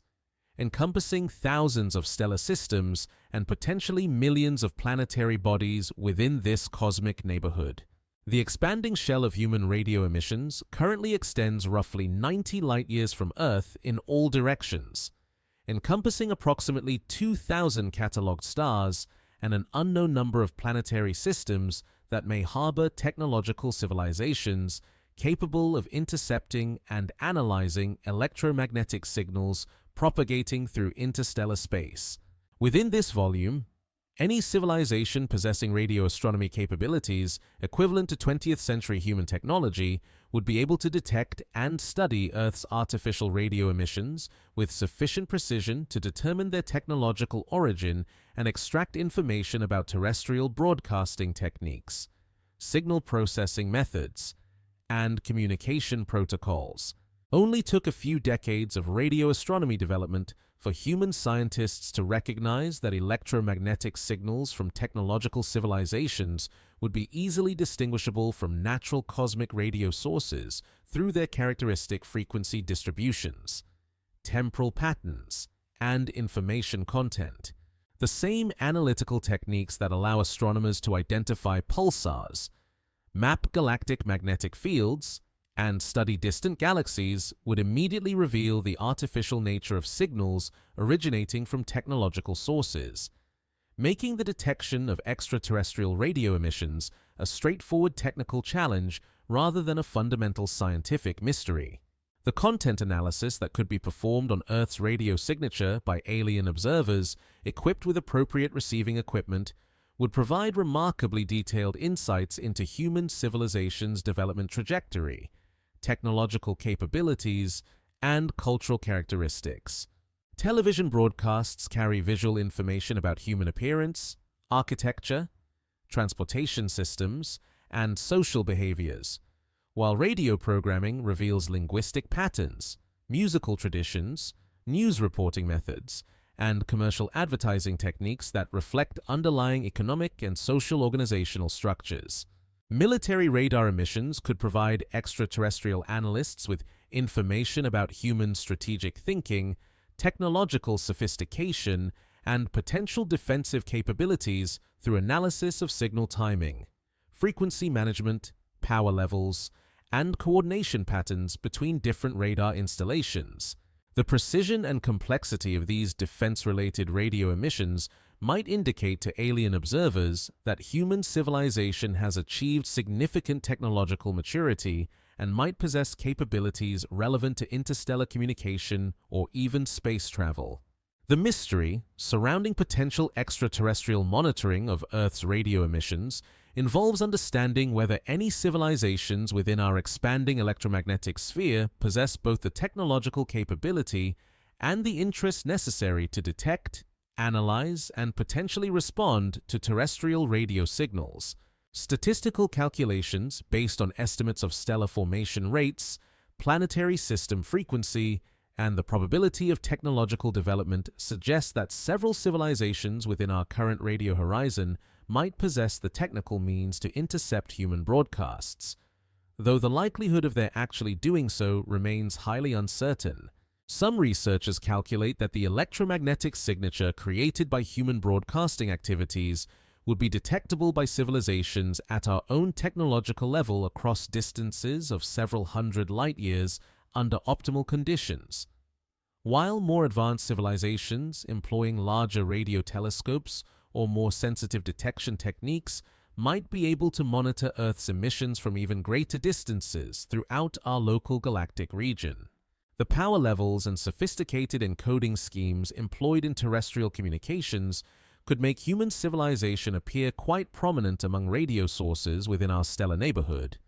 The temporal evolution of Earth's radio signature preserves a detailed record of human technological advancement that could be reconstructed by extraterrestrial observers who have been monitoring our emissions over multiple decades. The transition from simple amplitude modulation to sophisticated digital communications, the increasing coordination between global broadcasting networks, and the growing power and precision of radar systems could provide alien analysts with a comprehensive timeline of human scientific and technological progress.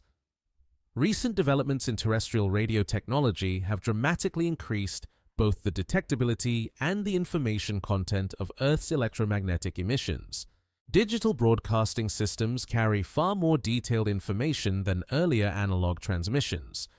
while modern radar installations achieve power levels and precision timing that would be unmistakable evidence of advanced technological capabilities to any civilization familiar with electromagnetic communications development. The implications of potential extraterrestrial monitoring extend beyond simple detection to questions about how alien civilizations might interpret the information content of human radio emissions and what responses, if any, they might consider appropriate. The sophisticated technical content of terrestrial broadcasts could indicate to extraterrestrial observers that human civilization has achieved sufficient technological development to engage in intentional interstellar communication,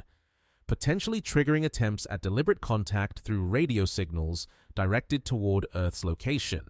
Current SETI research operates under the assumption that technological civilizations throughout the galaxy employ radio communications during their development and might deliberately transmit signals intended for detection by other intelligences. If this assumption proves correct, then Earth's inadvertent broadcasting activities may have already attracted the attention of extraterrestrial civilizations that are actively monitoring radio emissions from stellar systems throughout galactic space as part of their own search for technological intelligence. The possibility that alien civilizations have been studying human radio emissions for decades raises profound questions about the nature of any contact scenarios that might develop as our electromagnetic signature continues expanding through galactic space and reaching civilizations with increasingly advanced technological capabilities. The detailed information about human society, technology, and scientific understanding that could be extracted from terrestrial broadcasts might influence how extraterrestrial intelligences choose to approach or respond to evidence of technological activity within our solar system. The irony inherent in humanity's inadvertent participation in galactic communications networks reflects the unexpected cosmic consequences of technological development, where innovations designed for purely terrestrial applications simultaneously create interstellar communication systems that operate far beyond their intended scope and potentially involve our civilization in cosmic relationships that we are only beginning to recognize, understand, or prepare for through conscious planning and deliberate response strategies. Gravitational trajectories, as invitations, operate according to the same mathematical principles that govern all celestial mechanics. Yet, when applied to the problem of deliberately guiding objects across interstellar distances toward specific stellar destinations, these equations reveal possibilities that transform what appears to be the random wandering of cosmic debris into a potential communication and transportation system capable of spanning galactic distances with precision that rivals the most sophisticated human navigation technologies. The orbital mechanics that brought Comet 3 Y/Atlas within range of terrestrial observation required a complex sequence of gravitational interactions spanning millions of years, during which the object's trajectory was continuously modified by encounters with stellar gravitational fields, the galaxy's spiral density waves, and the subtle tidal forces exerted by nearby star clusters and molecular clouds. Each gravitational influence altered the comet's velocity and direction by small amounts that accumulated over cosmic timescales into the precise trajectory that eventually carried it through our solar system at exactly the right moment for detection by human telescopes equipped with sufficient sensitivity to recognize its interstellar origins. The mathematics of interstellar trajectory planning, while conceptually similar to the mission design techniques used for robotic space exploration within our solar system, operates on scales of space and time that challenge human comprehension yet remain accessible to systematic analysis using the same gravitational principles that govern planetary motion. Spacecraft navigation and comet orbital evolution. Computer simulations demonstrate that objects launched from stellar systems located hundreds of light years away could be precisely targeted toward specific destinations throughout galactic space using carefully calculated sequences of gravitational assists from intermediate stars encountered during their millions-year journeys between stellar neighborhoods. Only took computational analysis of gravitational dynamics within our local galactic region for researchers to recognize that the network of stellar gravitational fields creates a natural navigation system that could be exploited by any civilization possessing sufficient astronomical knowledge and technological patience to plan and execute interstellar missions spanning geological timescales. The same gravitational forces that scattered objects during the late heavy bombardment and continue to perturb Oort cloud comets today could serve as a cosmic transportation infrastructure for civilizations willing to think and plan on timescales measured in millions rather than decades. The precision achievable through gravitational trajectory planning exceeds that of any propulsion system currently conceivable by human technology, offering the possibility of delivering objects to specific stellar destinations with accuracy measured in astronomical units rather than light years.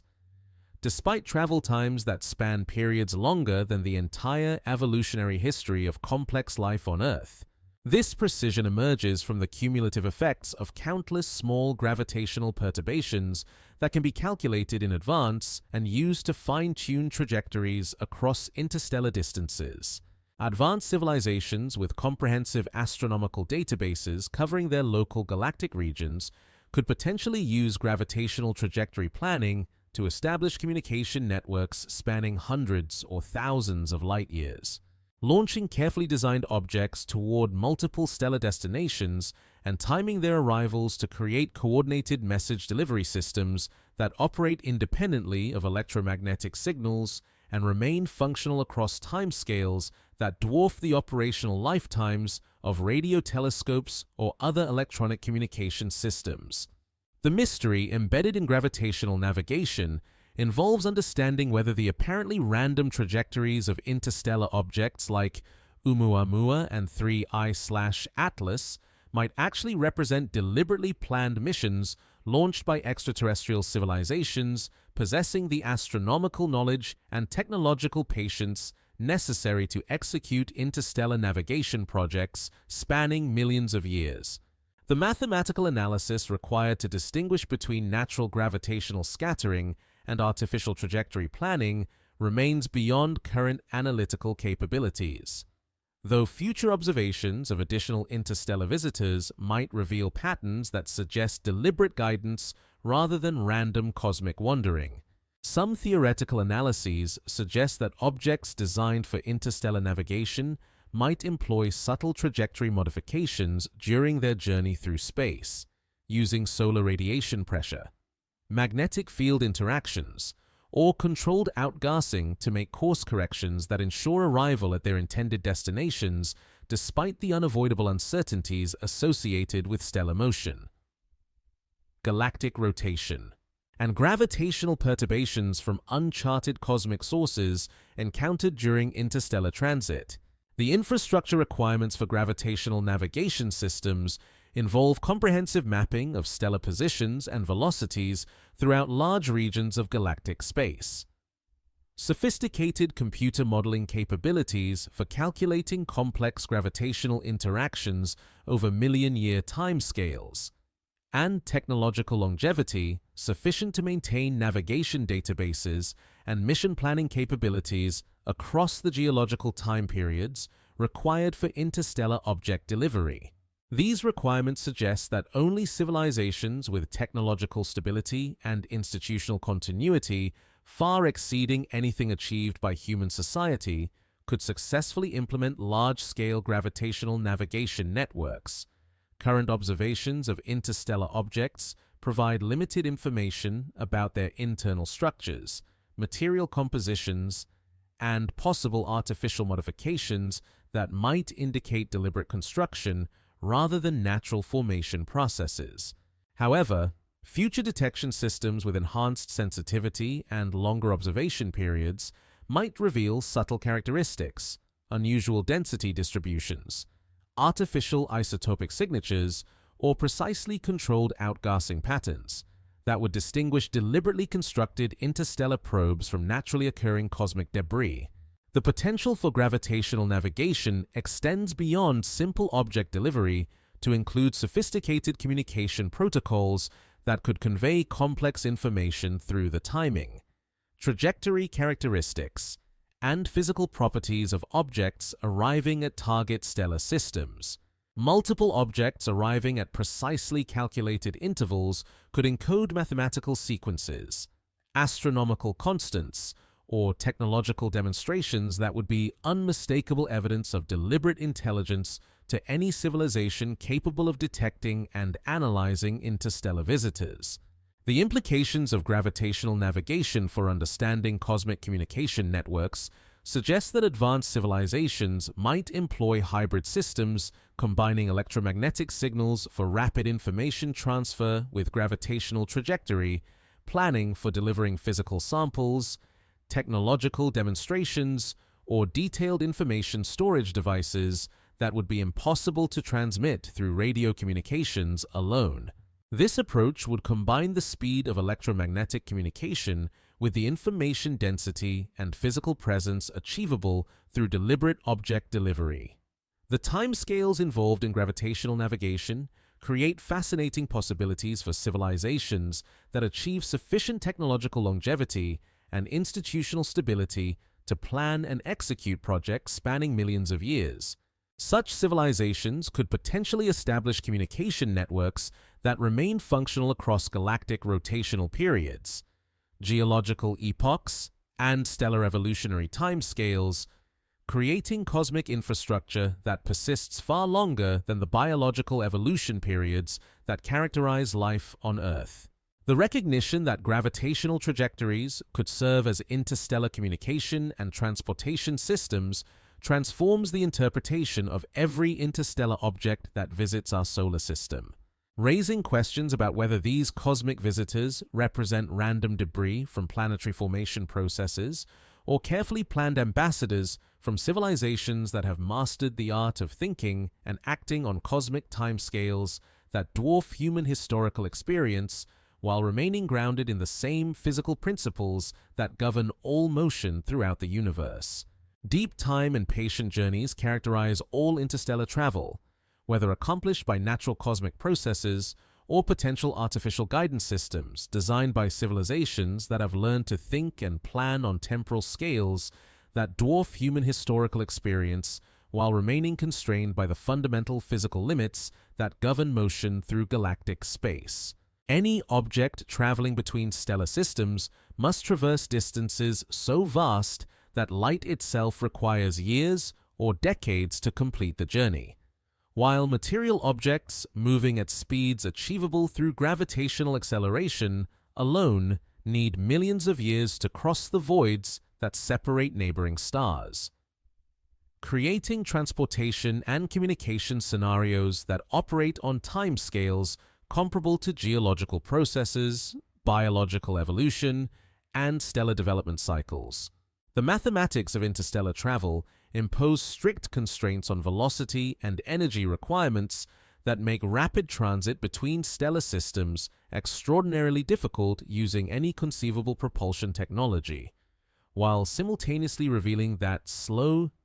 patient journeys requiring millions of years become feasible using nothing more than carefully planned gravitational trajectories and the natural orbital mechanics that govern all motion within galactic gravitational fields. This fundamental asymmetry between rapid and gradual interstellar transit suggests that any communication or transportation networks operating between stellar systems must necessarily function according to temporal rhythms that are completely foreign to human experience, yet perfectly natural when viewed from cosmic perspectives that encompass galactic rotation periods and stellar evolutionary cycles. The velocity constraints that govern interstellar object motion reflect the relationship between kinetic energy and gravitational potential energy within galactic systems,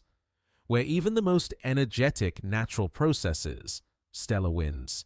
supernova explosions, and planetary formation dynamics, rarely accelerate objects to speeds exceeding a few hundred kilometers per second relative to their local stellar environments. These speeds, while enormous by terrestrial standards, translate into journey times measured in millions of years for travel between stellar systems separated by the typical distances that characterize our galactic neighborhood, where nearest neighbor stars lie several light-years away and most stellar systems of potential interest require decades of light travel time to reach. Only took computer modeling of galactic dynamics for astronomers to recognize that objects moving at these naturally achievable velocities follow trajectories that curve gently through galactic space under the combined gravitational influences of multiple stellar systems, spiral density waves,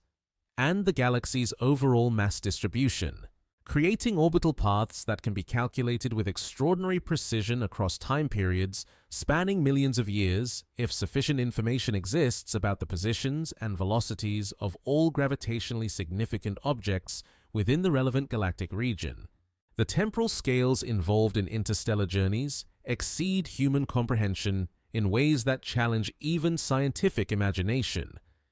Yet these same timescales represent brief intervals when viewed from the perspective of galactic evolution, stellar formation cycles, and the geological processes that shape planetary surfaces throughout cosmic space. An interstellar journey requiring 10 million years to complete represents less than 1% of the time that has elapsed since complex life emerged on Earth, yet encompasses periods sufficient for entire mountain ranges to rise and erode, for continental configurations to shift dramatically, and for biological evolution to produce fundamental changes in planetary ecosystems. Civilizations capable of planning and executing interstellar missions spanning such vast temporal intervals must possess institutional stability, technological longevity, and cultural continuity that far exceed anything achieved by human society, suggesting that successful interstellar communication networks require not only advanced scientific understanding and sophisticated engineering capabilities, but also social and political systems capable of maintaining coherent long-term objectives across hundreds of thousands of generations of individual lifespans. The mystery, embedded in deep time interstellar travel, involves understanding how any intelligence could maintain purposeful direction and coherent objectives across time periods that dwarf the entire history of human civilization. Technological development and social organization. The planning horizon required for interstellar navigation exceeds the operational lifetime of any human institution,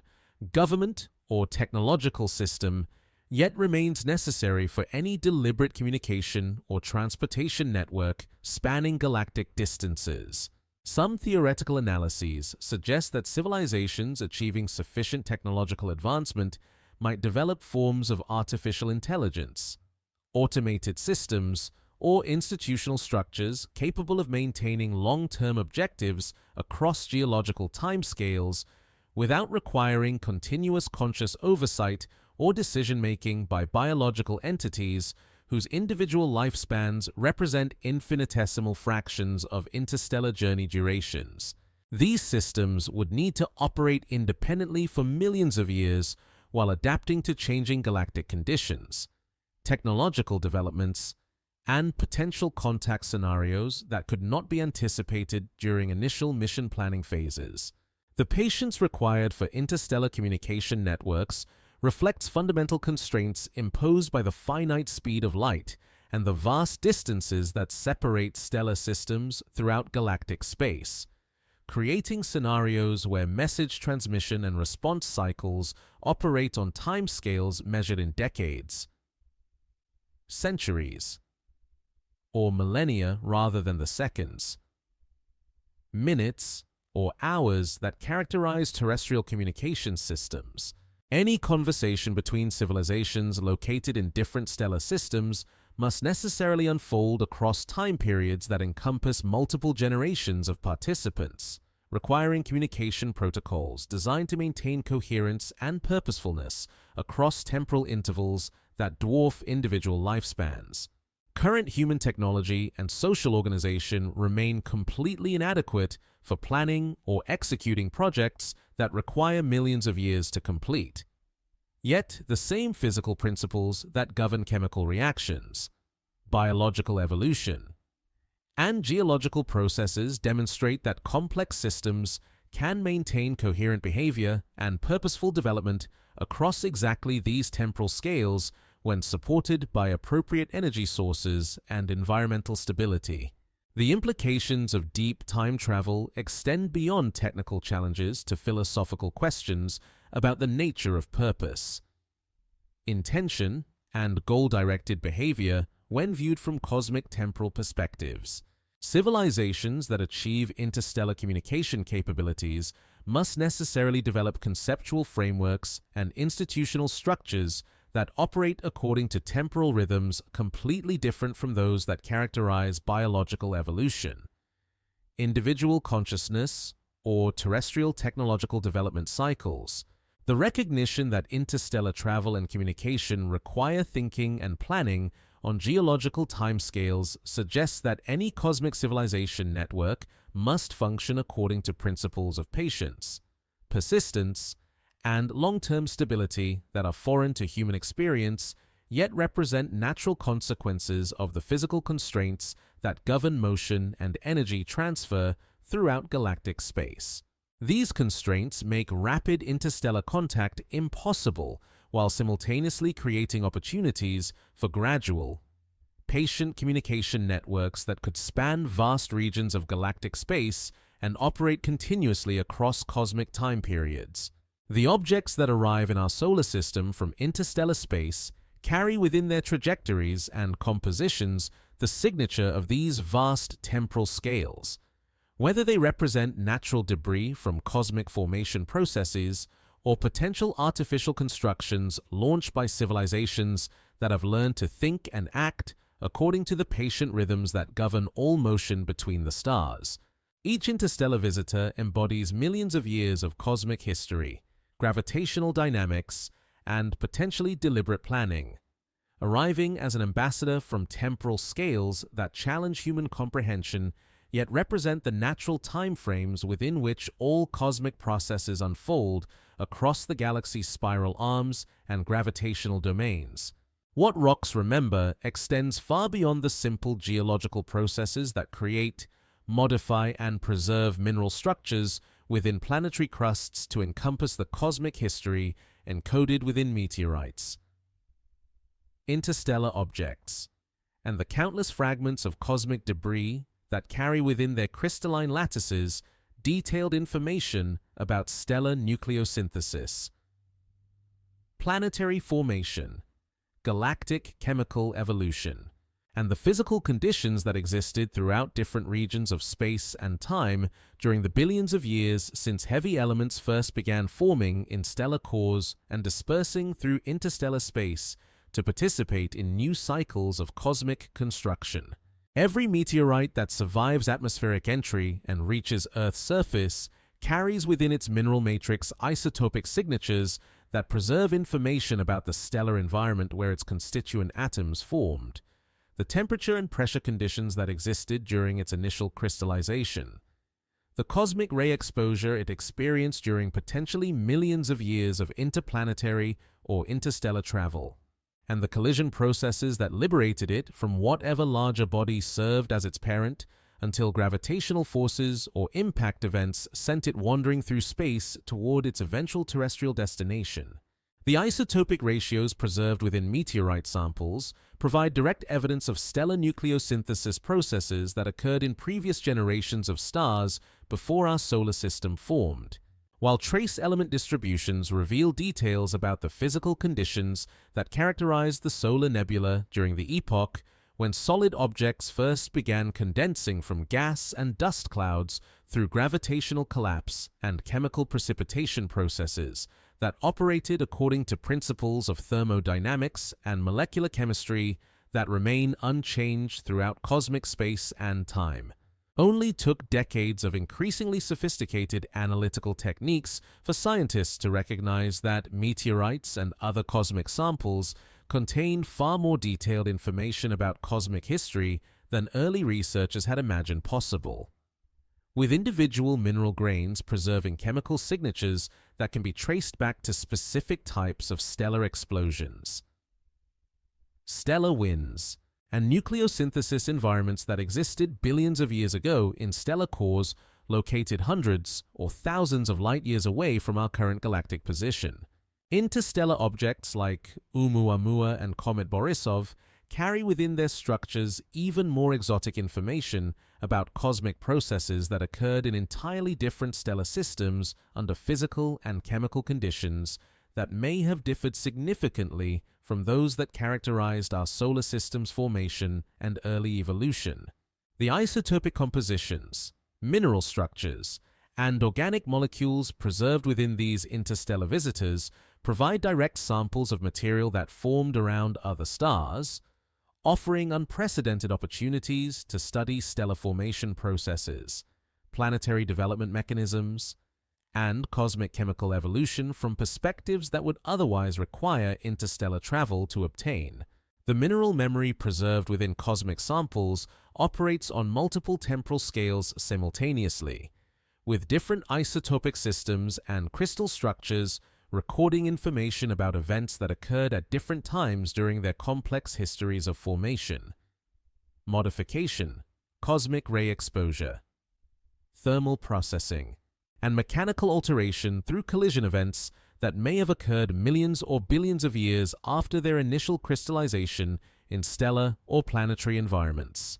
Cosmic ray exposure signatures provide particularly detailed information about the duration and characteristics of interstellar journeys undertaken by objects that spent millions of years traveling through the galaxy's radiation environment before arriving within range of terrestrial observation. The nuclear reactions induced by high-energy cosmic ray particles create distinctive isotopic patterns that can be used to calculate exposure ages, travel velocities, and the radiation environments encountered during interstellar transit across distances measured in light years. The mystery embedded in cosmic sample analysis involves developing analytical techniques sensitive enough to extract maximum information from extremely small samples while distinguishing between different phases of cosmic history that may be preserved within individual mineral grains or organic molecules that underwent complex sequences of formation, modification, and preservation under conditions ranging from stellar cores to interstellar space to planetary surface environments. Some meteorite samples contain pre-solar grains, mineral crystals that formed around dying stars before our solar system existed and somehow survived the violent processes of stellar wind ejection, interstellar travel, incorporation into the solar nebula, and planetary formation without losing their distinctive isotopic signatures. These pre-solar minerals provide direct samples of stellar nucleosynthesis products and stellar atmosphere chemistry from stars that died billions of years ago, offering unique insights into stellar evolution processes and galactic chemical evolution that cannot be obtained through any other observational technique. Organic molecules preserved within meteorites and potentially within interstellar objects carry information about the chemical processes that can occur in space environments under conditions of extreme cold, vacuum, and radiation exposure that are impossible to replicate in terrestrial laboratories. These cosmic organic compounds include amino acids, nucleotide bases, and complex carbon-bearing molecules that may represent products of chemistry that occurred in stellar atmospheres, interstellar clouds, or the outer regions of planetary systems during their formation epochs. Recent analytical advances allow scientists to study individual mineral grains and organic molecules with sufficient precision to determine their formation ages, thermal histories, radiation exposure records, and chemical modification sequences, providing detailed reconstructions of cosmic processes that occurred across billions of years of galactic evolution and stellar formation cycles throughout different regions of cosmic space. The implications of mineral memory extend beyond pure scientific curiosity to practical questions about how cosmic materials might contribute to understanding planetary formation processes, the distribution of organic molecules throughout galactic space, and the potential for life-supporting chemistry to develop in different stellar environments under physical conditions that may differ significantly from those that characterized Earth's early development. Current research focuses on developing increasingly sensitive analytical techniques that can extract maximum information from cosmic samples while preserving their integrity for future analysis using technologies that have not yet been developed but may provide even more detailed insights into cosmic history than current instrumentation allows. This approach recognizes that cosmic samples represent irreplaceable archives of galactic history that should be studied systematically using the best available techniques while preserving portions for future analysis as analytical capabilities continue advancing. The recognition that rocks remember cosmic history across billions of years of galactic evolution transforms every meteorite, interstellar object, and cosmic sample into a potential library containing detailed information about stellar nucleosynthesis, planetary formation, cosmic chemical evolution, and the physical processes that have shaped matter throughout different regions of galactic space and cosmic time, making each cosmic visitor an opportunity to study directly the products of stellar formation and evolution processes that occurred light years away and billions of years ago. The cosmic web's slow current flows through galactic space according to gravitational principles that operate on scales so vast they encompass entire clusters of galaxies, yet influence the motion of individual stars, planetary systems, and cosmic debris with subtle persistence that accumulates over millions of years into measurable changes in velocity, direction, and orbital characteristics that can transport objects across distances spanning hundreds of light years through gravitational interactions that remain too weak to detect directly, but powerful enough to reshape the distribution of matter throughout entire regions of galactic space. This invisible infrastructure of gravitational pathways connects stellar systems throughout the galaxy's spiral arms in ways that facilitate the gradual exchange of material between cosmic neighborhoods that appear completely isolated when viewed from human temporal perspectives, yet participate in ongoing redistribution processes that operate continuously across geological timescales to create a slowly mixing galactic environment where chemical signatures, isotopic ratios, and potentially biological materials can travel between stellar systems through natural gravitational transport mechanisms that require no artificial acceleration or guidance systems. The mathematical description of these gravitational currents involves complex interactions between stellar motion, galactic rotation, spiral density waves, and the large-scale structure of dark matter distribution that creates potential wells and gravitational channels through which objects can flow along preferential pathways connecting different regions of galactic space. Computer simulations reveal that these pathways remain stable across millions of years, creating persistent transportation routes that could facilitate regular material exchange between stellar systems located within the same gravitational watershed of the galaxy's overall mass distribution. Only took sophisticated numerical modeling of galactic dynamics for astronomers to recognize that the cosmic web operates as a natural sorting and distribution system that gradually transports objects between stellar neighborhoods according to their initial velocities, masses, and gravitational interactions with the complex network of stellar and galactic gravitational fields through which they move during their million-year journeys across interstellar space. This sorting process tends to group objects with similar dynamical characteristics, creating populations of interstellar wanderers that share common origins and follow related trajectories through galactic space. The flow patterns within the cosmic web change gradually as the galaxy rotates. Stellar systems evolve, and the overall distribution of matter shifts through processes of stellar formation, stellar death, and gravitational interactions between different components of the galactic system. These temporal variations create episodic changes in material transport rates between different stellar regions, with some galactic epochs favoring enhanced exchange between specific stellar neighborhoods, while other periods minimize cross-transport and allow stellar systems to develop in relative isolation from cosmic material contributions. Observational evidence for cosmic web transport mechanisms appears in the form of stellar streams, comet families, and asteroid populations that share similar orbital characteristics and chemical compositions despite being distributed across large volumes of space,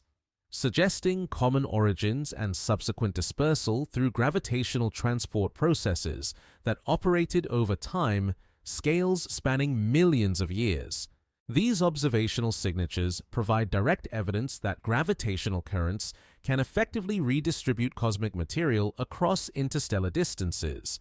The mystery surrounding cosmic web dynamics involves understanding how local galactic structure influences material transport rates and directional preferences that determine which stellar systems receive enhanced cosmic contributions and which remain relatively isolated from external material sources. The detailed mapping of these gravitational pathways could potentially reveal preferred routes for natural interstellar travel and communication systems that operate according to purely gravitational principles without requiring artificial propulsion or guidance systems. Some theoretical analyses suggest that advanced civilizations might learn to exploit cosmic web transport mechanisms for establishing communication networks that operate independently of electromagnetic signals and remain functional across timescales that exceed the operational lifetimes of any conceivable electronic or mechanical systems.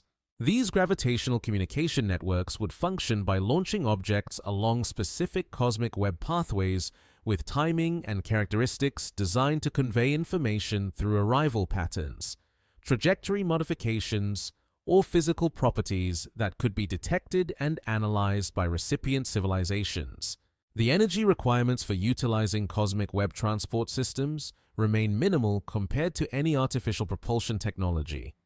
Since objects moving along gravitational pathways require only small initial velocity adjustments to follow dramatically different trajectories through galactic space, over timescales measured in millions of years. This energy efficiency makes cosmic web transport attractive for civilizations that achieve sufficient astronomical knowledge and temporal planning capabilities to execute million-year communication or transportation projects. Current observations of the local galactic environment provide limited information about cosmic web structure and transport mechanisms because the relevant gravitational influences operate on scales and time periods that exceed the duration and sensitivity of existing astronomical surveys. However, future observational programs designed specifically to map galactic gravitational fields and track object motion over extended time periods might reveal detailed structure within the cosmic web that could be used to predict and possibly exploit natural interstellar transport pathways. The implications of cosmic web transport extend beyond practical applications to fundamental questions about how galactic chemical evolution proceeds through gradual mixing of stellar nucleosynthesis products between different stellar neighborhoods, and whether biological materials might participate in this galactic mixing process through natural panspermia mechanisms that operate across interstellar distances and geological timescales without requiring deliberate biological or technological intervention. The recognition that gravitational pathways connect stellar systems throughout galactic space suggests that no stellar system develops in complete isolation from cosmic material contributions, but rather participates in ongoing galactic scale processes of material exchange, chemical mixing, and potentially biological distribution that operate continuously across cosmic time periods to create gradually evolving galactic environments where the chemical signatures of stellar formation and evolution become distributed throughout large regions of cosmic space. The objects that visit our solar system from interstellar space represent samples of this ongoing galactic mixing process, carrying within their compositions and trajectories information about cosmic web transport mechanisms that have operated throughout our local galactic region for billions of years to create the current distribution of stellar systems, chemical compositions, and potentially biological materials that characterizes our cosmic neighborhood within the galaxy's spiral structure and gravitational environment. Silence and the space between stretches across the vast distances that separate stellar systems throughout galactic space, punctuated only occasionally by the passage of cosmic wanderers whose journeys span millions of years, yet represent brief interludes within the larger rhythms of stellar formation, galactic rotation, and cosmic evolution that unfold across timescales so vast they dwarf human comprehension while operating according to physical principles that remain constant throughout the universe's ongoing expansion and gravitational restructuring of matter and energy across cosmic space and time. The emptiness that characterizes interstellar space contains densities of matter so low that the most perfect vacuum achievable in terrestrial laboratories remains thousands of times denser than the cosmic medium through which interstellar objects travel during their million-year journeys between stellar neighborhoods. Yet, this apparent emptiness supports complex processes of chemical evolution, magnetic field interactions, and gravitational dynamics that can influence object trajectories, surface chemistry, and structural integrity across the vast temporal scales required for transit between stellar systems separated by light-years of cosmic space. The silence that pervades these interstellar regions reflects not only the absence of sound waves in the near-perfect vacuum of cosmic space, but also the profound temporal isolation that characterizes interstellar travel, where objects spend millions of years in cosmic solitude without experiencing significant gravitational interactions, thermal variations, or electromagnetic influences beyond the subtle cosmic ray bombardment and weak starlight that provide the only external energy sources available during these vast journeys through the galaxy's spiral arms and gravitational environment. Only took recognition of the true scale of galactic space for scientists to understand that most cosmic objects spend the vast majority of their existence in this state of interstellar exile, drifting through near-perfect vacuum and cosmic cold while following trajectories determined by ancient gravitational interactions that occurred millions of years earlier during ejection events from their parent stellar systems, subsequent encounters with passing stars, or perturbations by galactic tidal forces that operate too slowly and subtly to be detected during human observational time scales. The cosmic background radiation that fills all of space provides the only universal source of energy available to interstellar objects during their journeys, maintaining temperatures just a few degrees above absolute zero and ensuring that chemical processes essentially cease except for the slowest nuclear decay reactions and the gradual structural changes induced by cosmic ray interactions that accumulate over geological time periods to modify surface chemistry and internal isotopic compositions in ways that preserve records of interstellar exposure, duration, and radiation environment characteristics. The gravitational influences that guide interstellar object motion operate across distances so vast and timescales so long that their effects remain imperceptible during human observational periods, yet accumulate over millions of years to produce the precise trajectories that occasionally bring these cosmic wanderers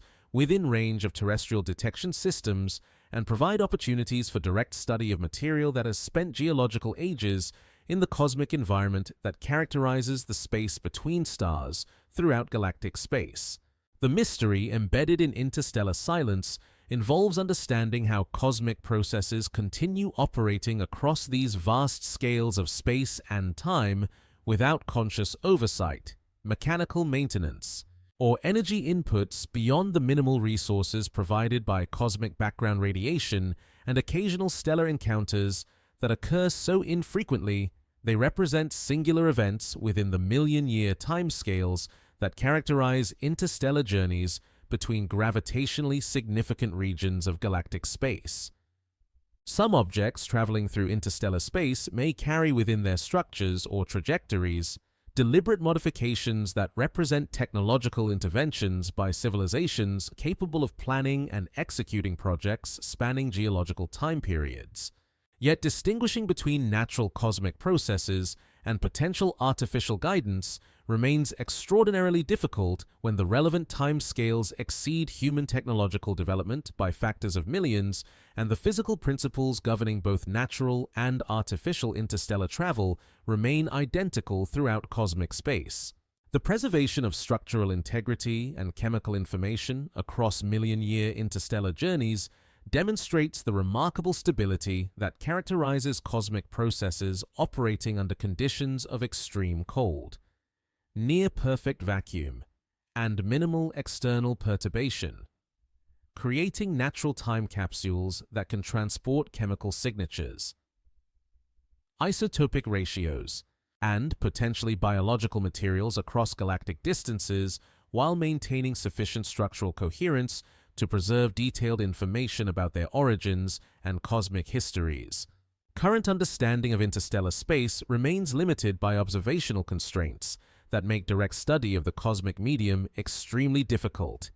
Though future space-based missions designed specifically to study interstellar conditions might provide more detailed information about the physical and chemical processes that operate within the vast emptiness that separates stellar systems and influences the evolution of objects during their million-year journeys through galactic space. The implications of interstellar silence extend beyond scientific curiosity to philosophical questions about the nature of cosmic solitude,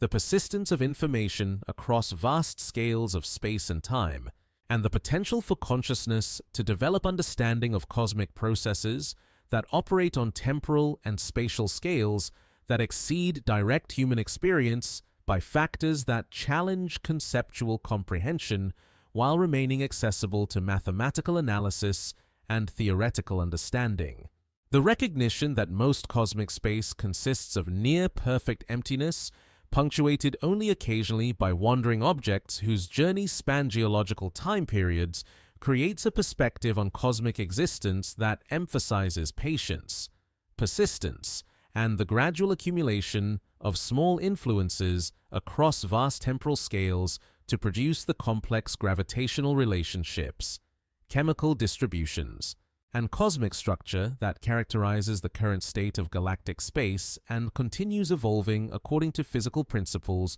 that operate independently of conscious observation or technological intervention. The objects that visit our solar system from interstellar space emerge from this cosmic silence, carrying within their compositions and trajectories the accumulated effects of millions of years spent in gravitational freefall through the galaxy's spiral arms. Representing ambassadors from a cosmic environment that remains largely inaccessible to direct human exploration, yet influences the chemical evolution, gravitational dynamics, and potentially biological development of stellar systems throughout galactic space through the patient operation of physical processes that connect all cosmic regions through the subtle but persistent influences of gravity, electromagnetic radiation, and the slow mixing of stellar nucleosynthesis products across the vast distances and time periods that characterize galactic evolution and cosmic structure formation. The cosmic processes that bring interstellar visitors to our solar system continue their patient work in the darkness beyond human observation, operating according to gravitational principles and galactic dynamics that care nothing for terrestrial concerns, yet somehow conspire across millions of years to deliver these ancient messengers precisely when human civilization has developed the technological capabilities necessary to detect,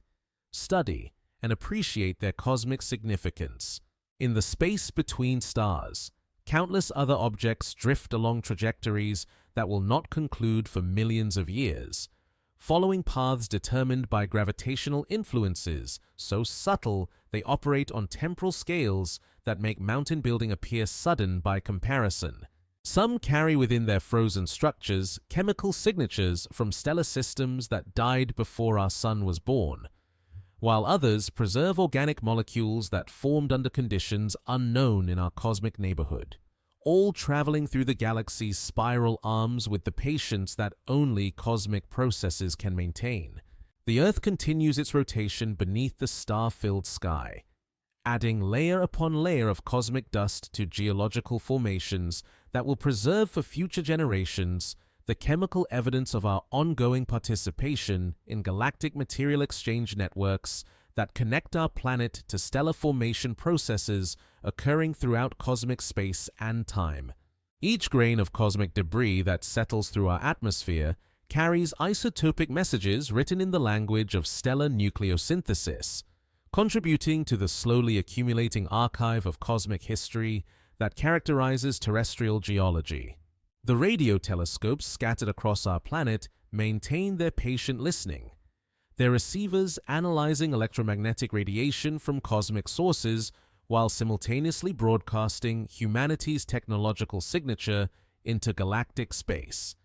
creating an expanding sphere of artificial signals that announces our presence to any civilizations capable of detecting and interpreting the electromagnetic fingerprint of technological intelligence operating within our solar system. Somewhere in the cosmic darkness, gravitational forces continue their slow work of scattering objects between stellar systems,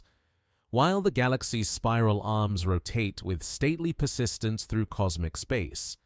carrying stellar neighborhoods past each other in gravitational dances that unfold across hundreds of millions of years and occasionally bring distant civilizations within range of each other's expanding electromagnetic signatures or wandering interstellar ambassadors. The universe practices such extraordinary patience in these vast processes,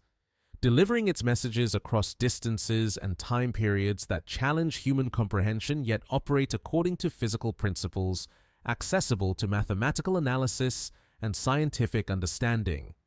connecting individual planetary systems to the larger rhythms of cosmic evolution that have operated since the first stars began forming from primordial hydrogen and helium in the early universe. In this cosmic context, the arrival of each interstellar visitor represents both an ending and a beginning, the conclusion of a million-year journey through galactic space, and the commencement of new scientific opportunities for understanding cosmic processes that remain largely hidden from direct observation, yet influence the chemical evolution and gravitational dynamics of every stellar system throughout galactic space and cosmic time. The silence settles across the cosmic distances once again, punctuated only by the patient continuation of gravitational processes, stellar evolution, and galactic rotation that will eventually bring new visitors from the space between stars, carrying fresh messages written in the universal languages of chemistry, physics, and gravitational dynamics that connect all cosmic processes across the vast scales of space and time that characterize our universe's ongoing expansion and evolution.